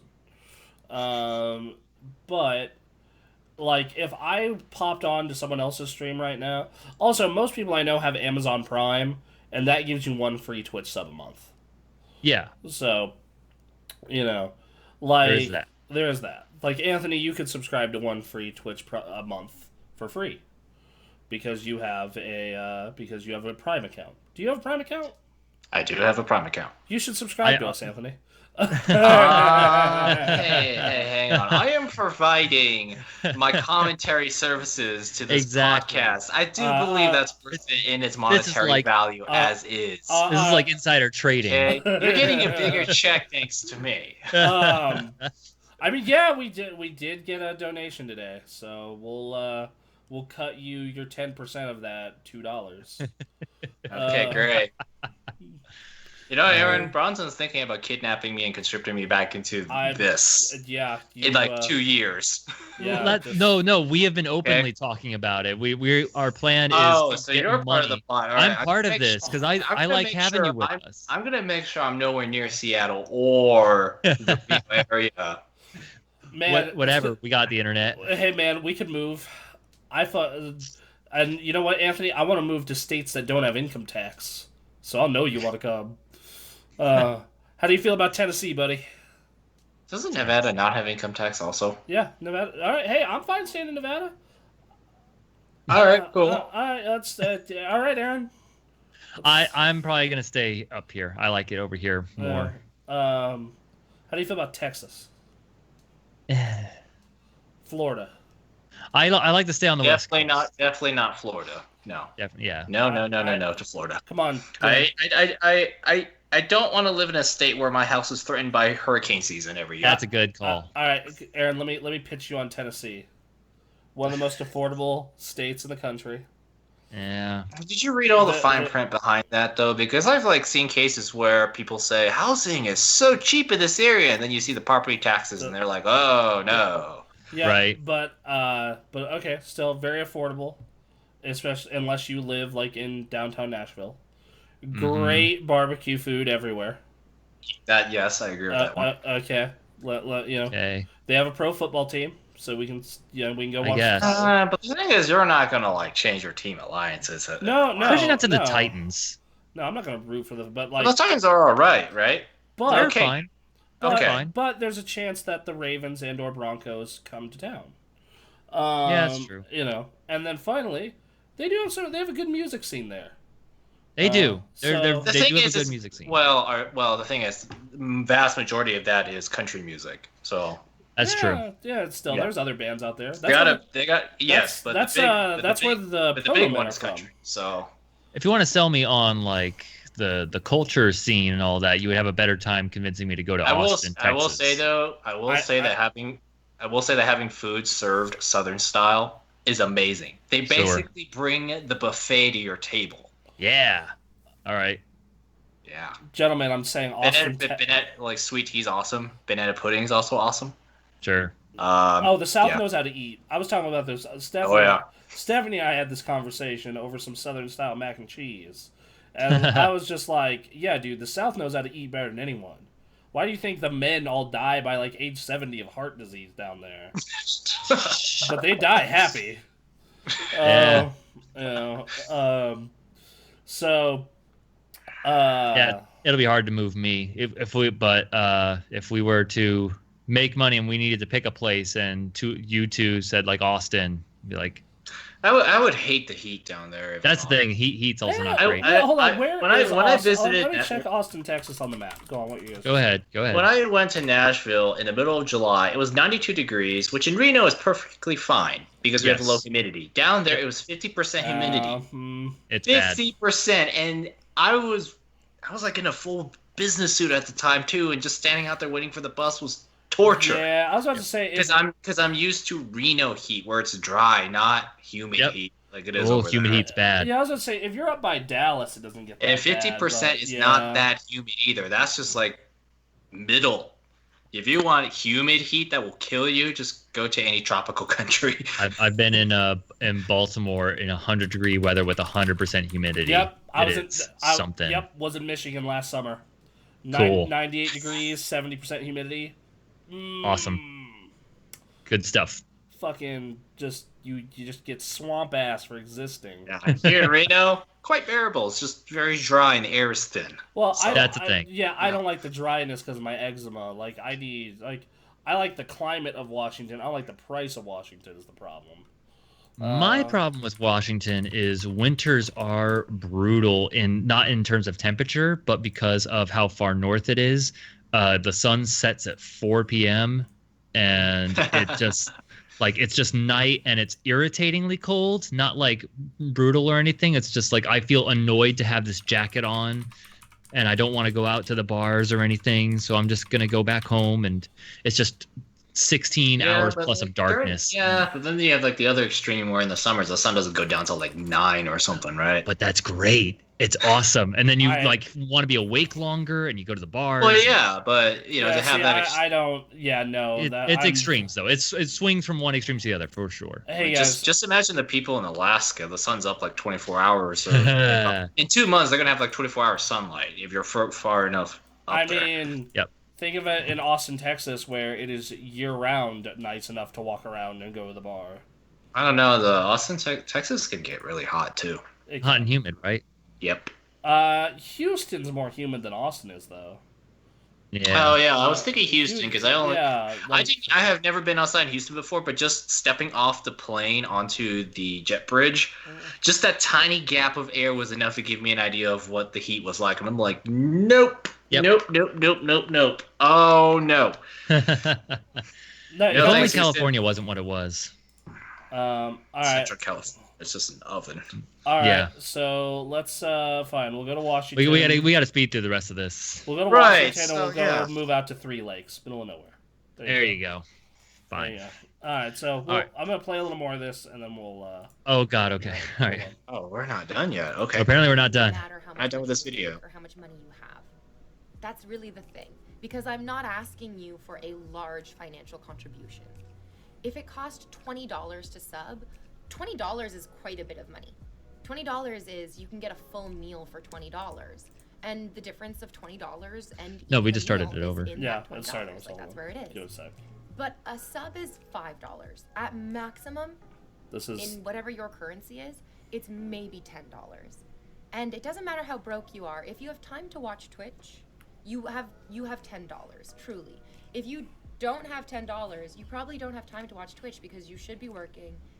You should be trying to earn money. It's not a ton. It's not like a ton of money. So being like, I'm broke, I can't afford to sub, that doesn't really track. What you mean to say is, I'm so irresponsible with my money. I like this comment in her chat, my money equals your money. That's what that is. If I want to go see a movie, but I can't afford to pay for the ticket, I mean, you can just download it. You don't have to sub. You can just watch without supporting it. Absolutely. Absolutely. But if you can't afford to go see the movie in theaters, then you can't afford to go see the movie in theaters. It costs the same even if you're paying in a different currency. Oh. I'm unemployed, so basically all my money goes to bills and food, or I would support you. Yeah. So yeah, she goes like this for a while. It's really I like her response. Here's the thing is, I love her response to the unemployed thing is like, oh, it's $5. It's like when you're unemployed, that $5 is like 2 meals. It can be the difference between paying your bills and overdraft fees. Yeah. Yep. The thing is, the way she conveyed this message is just not. It's not good. It could have been as simple as, "Hey guys, just sub to the channel. It's only $5," and people wouldn't be offended by that. You still gave them a choice, but when you start going into the monologue, and nobody likes a person just going on and on calling them out like that. We don't like. I don't know any like. Thanks, Mom. That's so toxic. Yeah. Here's how we the tone, and it's just like, yes, it's so cheap, but then at the same time, there are other people who don't even ask for this, so I think I'll go there. Yeah. Well, let me give you a perfect example of how we ask for subs. We have 11 subs right now. I know it's a lot. It's overwhelming, the amount of money, really. But no, we have 11 subs right now. Yes. And I'm very I'm transparent with our numbers, but it's like you can go on Sully Gnome and look that up for yourself, sure. if you really wanted to. And this is how we ask for subs. Hey, if you guys like what you see, please, you can give us a sub. You get emotes, you get access to a special Discord, priority on game night, and also you get the title of God King. So really, you're the winner here. Well, and then, there's a way, again, I'm just like looking for opportunities. Like you are trying to stream full time. You've got people chatting, obviously thousands of people. If you're just chatting, this is the perfect time to be like, hey, if you're following, but you're not subbing. Is there anything I could do that you think would be worthy of a sub? If it's your financial situation, I understand. Yeah. There's not a lot you can do about that. But let me ask you directly, what would be something sub-worthy to you guys? Well, exactly. She already has the first part of the puzzle set up with the amount of followers she's got and the amount of people watching at that moment. Absolutely. So, you know, like no doubt. So I don't. Yeah, I don't know. It's a weird thing. Yeah. So that's fine. So yeah, we're gonna hit the rest of the news stories so we can get to questions quick. Yeah. So hey, Streets of Rage 4 hits April 30th and is gonna be day one on Game Pass. I saw the video of that when you said that, and yeah, I want to play that. Dude, we need to play that online. Like, dude, I'd be down. Yeah. Madden 2011 or 21 has its new cover athlete. Okay. Mr. Lamar Jackson of Aaron's Baltimore Ravens. Yeah. Awesome. Fuck yeah, dude. Guess I'll have to Good for him. He deserves it. Yeah, right. Yeah. All right. So, Doom Eternal soundtrack was made by Mix Gordon. What was not mixed by him. Yeah. So that's been a big controversy. And when asked if he'll be back for another Doom game, then he said probably not. That's unfortunate. But I don't know. I didn't notice anything necessarily all that bad. I really enjoyed the Doom Eternal soundtrack. It's awesome. Same. They did a comparison of the same song though among games, and on the left is 2016's. On the right is the 2020 remix. So here's 2016. Yep. Here's 2020. So there was some, a little bit of compression or something. So basically, the way they described it is, the way they describe it is in mixed version. You can hear every little detail, every little instrument individually. Versus another one, it's kind of more of a mishmash. So sure. I just never had a problem with it. No, but I think it's shitty though, because like this dude was like such a big part of why this Doom reboots have been so well received. Absolutely, I would love for him to continue to be a part of the Doom team, but when he asked if he'd work on future Dooms, he said, "Doubt we'll work together again." He said, "Okay." And then yeah. I don't think the game has suffered from the change. That's not why I gave that game a 4 and not a 5. Right, like, exactly. That's anything but. All right. So World of Warcraft, people are looking into the alpha and cracking into the code. And there has been some code found in the alpha of Shadowlands for gamepad support. Not only gamepad support, including the Xbox Adaptive Controller, possible console code for a PS4. Ooh, okay. So, gentlemen, it has been 16 years and World of Warcraft is finally coming to consoles, right? Maybe. I don't know. It's been weird. So weird. It's totally possible because Final Fantasy XIV... They figured it out. They figured it out from the beginning. Yep. Well, 2.0, I should say. I don't know about 1.0, the disaster, but 2.0, they've been doing it for a while. So it's possible. You just probably have to clean up some...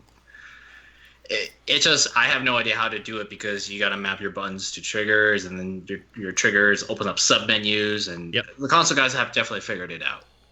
And it's totally playable. You can high-end raid on the console. Yep. Like savage difficulty stuff. So, yeah. That would be very interesting. I mean, it can't be that difficult. Like, how old is that game engine at this point? Right. All right. All right. So.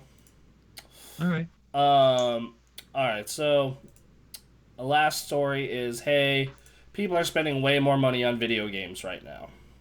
No shit. Hardware, software, and accessories has increased by 35% year over year, and the total revenue to $1.6 billion.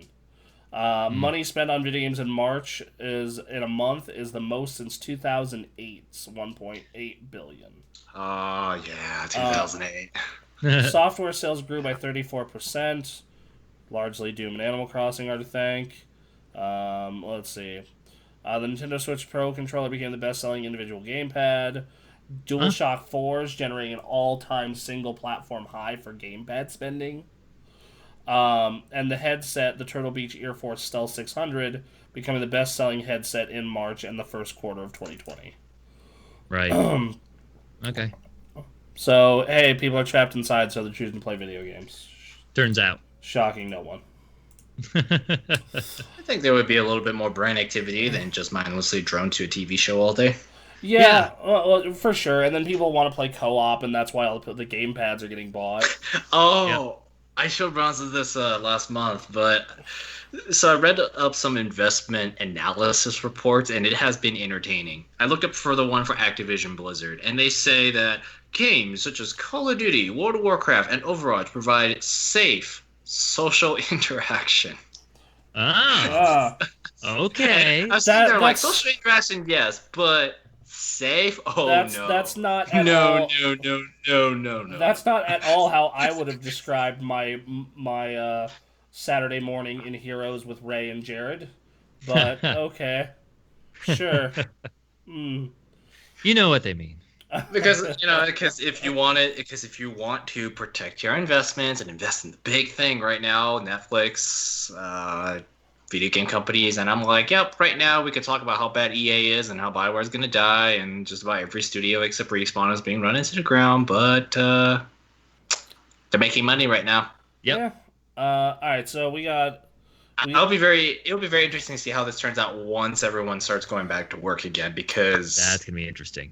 That's gonna be really weird. Why would you buy all this game stuff if you don't have time for it? Well, also, yeah, if you've been trapped inside with it forever. Yeah. I spent all my money on subs. Well, it has highest subscription numbers ever, right? Yeah. What happened? So, all right, so we got comments, questions, etc. Parker has asked us, in a hypothetical GTA 6, what cities or regions would you like to see in a full-size US? Chicago? Sure. I mean, I think Seattle would be cool. I think... I don't think there's San Francisco, Chicago. I'd love to see a San Andreas style thing again, where they do 3 cities: San Francisco, Vegas, LA. Like, that'd be really neat. Okay. Though supposedly, so they actually had some GTA 6 news come out last week, where it was, yes, we're working on it, and it's going to be smaller in scale than GTA 5. Okay. So, I think that means that, I think the rumors are true that they are doing a Vice City type deal. Okay. I think that's smart, because, like, making parody and fun of current America is really hard. Yep. So going back to Vice City for a while, or even San Andreas, good move. I don't think they do San Andreas. Yeah, that's kind of a sacred cow at this point, unfortunately. Yeah. All right, so we got a favorite post-apocalyptic world in media. Oh. Favorite post-apocalyptic world in media. So it's just not just video games, right? Yeah. That's a really hard one. Hold on, I have to look up post-apocalypses real here. I mean, I'm thinking like Fallout, like trying to think. The Matrix is pretty sweet. That might be my favorite, to be honest. Horizon.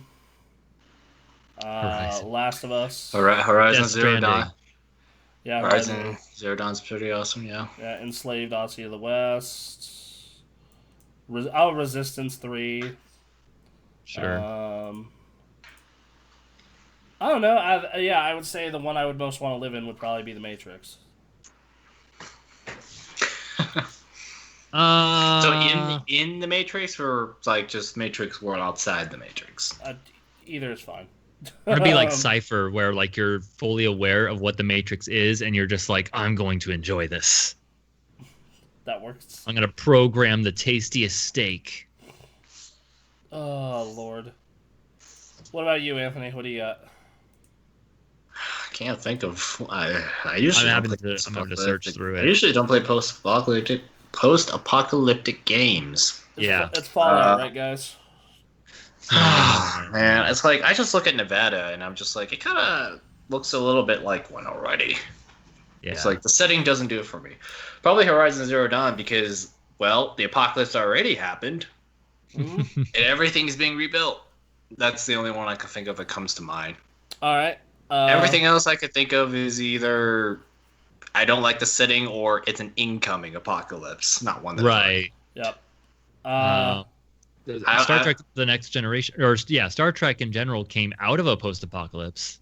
I don't think that counts. I don't count that. Yeah.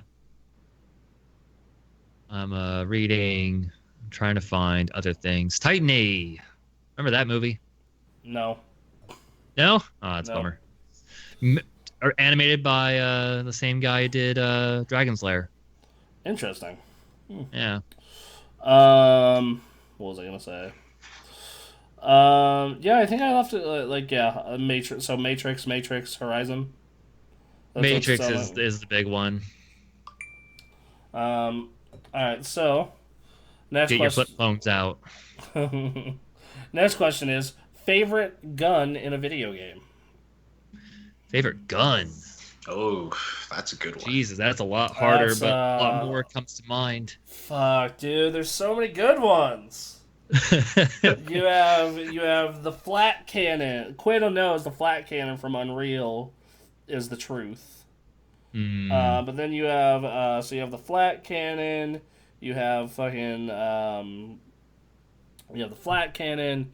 You have the BFG, the super gravity gun, the Spartan laser, the Splazer. Yeah, see, when I think of best gun, I jump to Halo. The Needler. I have actually gotten I really like the Needler. The recent times I played Halo, I've actually really grown accustomed to using the Needler and the plasma pistol. Oh man, the Halo 1 gun, Halo 1 pistol. Oh, that is a good one. For me, it would be the battle rifle because it makes a really nice sound. Yeah, it's a good sound. Have you guys gotten to play the Halo 2 remaster yet? No, not yet. Oh, you guys are gonna like the sound of that battle rifle. Yeah. And the sniper. Right. Halo 2 Anniversary has the best sounding sniper. Compared to Gears of War sniper? Yeah. Okay, so the difference between so the Gears of War sniper is not the sniper; it is the head exploding sound. Right. Oh, okay, that's fair. Like the weapon itself doesn't make a very good sound. It's the head popping that sounds. In Halo 2 Anniversary, it is the sound of the boom. Okay. Yeah. Yeah. So. Yeah, that's but see, yeah. If I had to grab a gun to use from any video game, I think the Halo 1 pistol would probably be the one I go grab. I mean, in terms of most satisfying gun, I don't know. That's so I couldn't. Yeah, in real life, I'd probably have to say the battle rifle because it is the most sense as a gun. But if you ask me which is the most satisfying, dude, the Spartan laser. It just feels so good. It just oh, you see an incoming warthog. Boom! And that thing blows the fuck up. And they know it's coming too because they see the little red dot just right. Oh man. I don't know. That's hard. But yeah, a lot of guns. All right. What about you, Anthony? What's your battle rifle? That's the only one I can think of. Right. All right, and then all right. So this. The only other one I can think of is Nasher shotgun in Gears. Oh, that is a good one. In multiplayer, that's their go-to for close combat. Especially when you get close enough and you fire that thing, you just body pieces disassembling. That still feels like, even in Gears 5, playing that multiplayer. And by the way, Anthony, we're gonna have to make you a follower, but you should join our Gears 5 community night. We're gonna do Horde mode eventually. Oh. Ooh. Doing Horde mode, not against other people. Don't worry. Okay. I've raged way too much in Gears 2. I don't want to go back to those old days. No, we're planning to do a planning to do a 5-man Horde mode for a community night eventually, and yeah, so it'd be fun. Anyway, let's see. Well, next question is directed at me, actually. But everyone can answer it. At Sarge, who would you play in a film? Let's see. Who would play you in a film? Any actor, alive or corpse? I don't know. Okay. Marlon Brando. No. I don't know. Kevin Smith, probably. Sure. Kevin Smith. Seth why Rogen. not? I don't know. Kevin Smith, I think, would be the best pick for you. Yeah, he'd have to put on some more weight, though. Like where he is now. You'd have to be like early, like mid-career Kevin Smith. Sure. All right. So yeah, what about you, Aaron? We'll apply this to you. I actually asked this question with other people. Keanu Reeves. My go-to has always been like either David Spade or Owen Wilson. I'd see David Spade or Owen. I could definitely see Owen Wilson. Wow. I gotta grow. Yeah. Wow. I gotta grow my hair back out. That's why I've got the hat on. Is thanks to the quarantine stuff. You can't go get a haircut, so I've just decided. Yeah. Let's see if I can grow my hair long. Yeah. And it's in the messy, ugly phase. Hey, buddy. Hey, buddy. Yeah. No, you're getting there, man. So yeah, look at all that white. I just caught the camera. Yeah, no, I've been seeing your hair color. Look at all that. I watched videos from Bronson like 6 years ago when we went to our first E3, and I was like, "What happened?" I lost hair. Bronson's going gray. Yeah. Aaron, you look the same. Hey, thanks. No, yeah, it's I've cut it all short. So it's like it's just a mess, but it's all kind of the same. If I cut mine short, you don't notice the gray. Yeah. But when it grows out, it gets like, honestly, if I grow my hair out to like shoulder length, you barely notice that I have dark brown hair. Man. So yeah, as for Anthony, I don't know what actor. What do you think? What do you think, Anthony? Who would play act as me really well? Yeah. Living or dead? Randall Park. Okay. Randall Park. Because he's the only actor anyone's ever said my mannerisms were very much like his. I know this guy. He's the dude from Ant-Man and whatnot. Oh, cool. Yeah. He's also the Asian dude off in The Office. Asian Jim. Right. Oh my God. Jim. He was also that dude in that really good Netflix movie that just came out. Always Be My Maybe. He's the male lead in that. Okay. That's cool. Yeah. Have you seen Ant-Man and the Wasp yet, Anthony? No. He's in that and he's really good. Okay. Yeah. He's really in that. People. I had a couple people tell me that my mannerisms are very much like his. So interesting. The way I talk, the way I react to things, it's just like him. So I'm like, well, that's the only time I've ever had anyone say what actor I'm like. So I used maybe not appearance wise though. He definitely doesn't have. The one I never understood is back when Ray and I used to stream. People would say I looked and or sounded like Seth Rogen, and I'm like, I don't get it. I like, even if I had a Jufro, I don't think I look like. I think you're more like Kevin Smith, but your voice is closer to Seth Rogen than Kevin Smith. Yeah. Oh, most definitely. Like I definitely have a lower. Like Kevin Smith is in a higher register than me for sure. Versus Seth Rogen, dude has a low. Also, you wear glasses. I don't think Kevin Smith wears glasses. Yeah, that's true. And Seth Rogen does. Yeah. So. So yeah. I love So let me look up Seth Rogen here real quick. All right, what about you, Aaron? What's yeah? Well, I was if I were picking, it would be like David Spade or Owen Wilson because that's just what comes to mind. Okay, so we have David Spade. Okay. Owen Wilson.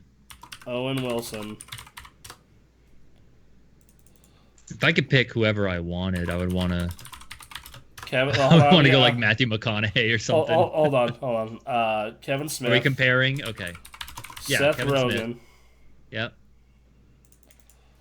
And then Randall Park. Yep. These 5 starring in Super Gamecraft. Yeah. Well, we got to narrow down ours. All right, so I'll probably go Seth Rogen. I'm a little closer to that one, in all honesty. Just, you think? Yeah, with the voice and the glasses and like the rounder face. Yeah. Just I don't know, like he'd just have to fix his hair. Yeah. So we have Randall Park, Seth Rogen, and then I'll probably go Owen Wilson just because. Owen Wilson. Yeah. He'd have to slim down. I still cannot seem to gain any weight. After all these years, I'm still at the same weight I was like 10 years ago. No, so that'd be a hell of a cast. Yeah. That'd be a hell of a cast, boy. Like that'd be a good movie, I bet. Based on all right, let's make the film happen. Make the film happen based on true events. Yeah.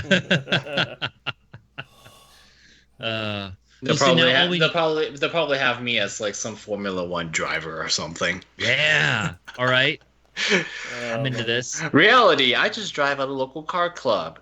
Shh. They don't need to know that. What's based on true events version? I'm a Formula One driver making big bucks. Yeah. What is the based on true events version of each of us?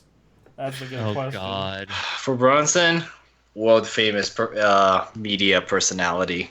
Okay. You host like a radio show, an internet radio show. Renowned game industry analytics rivaling Michael Pachter. There we go.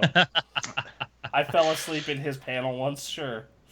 Yeah, there you go. Close enough. He was on camera falling asleep too. I cannot believe Game Trailers caught that. God damn it. That's funny. All right, so see, all we need to do now is like take a road trip somewhere and then do dumb stuff, and then we have the basis for the story. All right, and then Owen Wilson, the Owen Wilson. Oh shit, people call him. And then Owen Wilson. I don't know what that would be. I don't really have much of a story other than going nearly homeless. Traveling to a bunch of different states, trying to figure stuff. Yeah, just the pursuit of happiness, but not with a kid. Right. Lots of introspection. Be very philosophical. All right. And then last one is we still doing Pirate Night? Yes. Yes, we are. Of course. Yes. So that is also, we've talked about that becoming a larger like co-op night kind of thing. Once we eventually burn out on Sea of Thieves, which that's not happening anytime soon, but it's. As far as I can tell, it's not happening anytime soon, but that's like the intended future of that night is supposed to go from Sea of Thieves to just co-op through, like a Halo campaign or something like that. So I'm going to give everybody time to ask questions, comments, etc. in the chat. And then I figured out we'll finish off the day by doing something fun. We're going to raid somebody. Oh, God, yes. All right. So my friend Katie, she is a friend of mine through the game industry. She runs a podcast where she interviews people who worked on shit in the past in games. Like she did, she interviewed the gentleman who did a World of Warcraft, who wrote the Warcraft Bible and was World of Warcraft's first level designer. And then she interviewed some of the guys who made Ultima and some of the old BioWare guys and EA guys. Sure. The show is not the show is not always running. I think currently she has a new episode coming up soon because this is the kind of show where you have to go and poll people. But whenever she has an episode come out, it's typically a real banger. So Yeah, so we're going to Cake Bites is the name of her channel. Okay. And if you're going to look for her writing for several different outlets, you're going to be looking for a Katie Barber. And we're going to go pop in and rate her since you guys don't have anything other comments going on. Anthony, thank you for coming on. Thank you. Hopefully we can have you on. Good to see you, man. Hopefully we'll have you on more. It's been a very long time since I've done one of these, and it's good to have a nice long chat about games. Indeed. Woo. Yeah, no kidding. And then thank you all for tuning in. You guys, as always, are the best community on Twitch.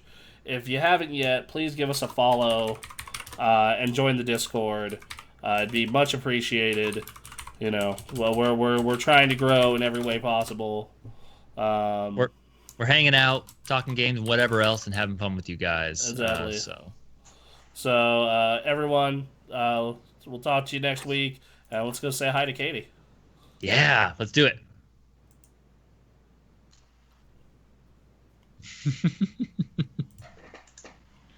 Does it end there? Hold on. Give it a minute. Give it a second. Rating is weird. Hold on. Did it break? No, we're good. Come on. Oh, did she go offline? Did you go offline? I think she might have went offline. I'll double check. Hold on. Boo. All right. Well, fuck. Who are we gonna rate now? Asmongold? No. What? Come on. Yeah, no, she went offline. Okay. It's a bummer. But no, she's only been online for like an hour. Hold on, I'll see. Let me see if she's updated her Twitter regarding this. I'm very much sad. I'm like, boo, no. We wanted to give you the follows. Yeah, she literally posted like 1 minute ago, Stardew Valley and chill. So no, she'll be going live in a second. I think it's just technical difficulties. So we'll have it wait a minute. Well. I got good?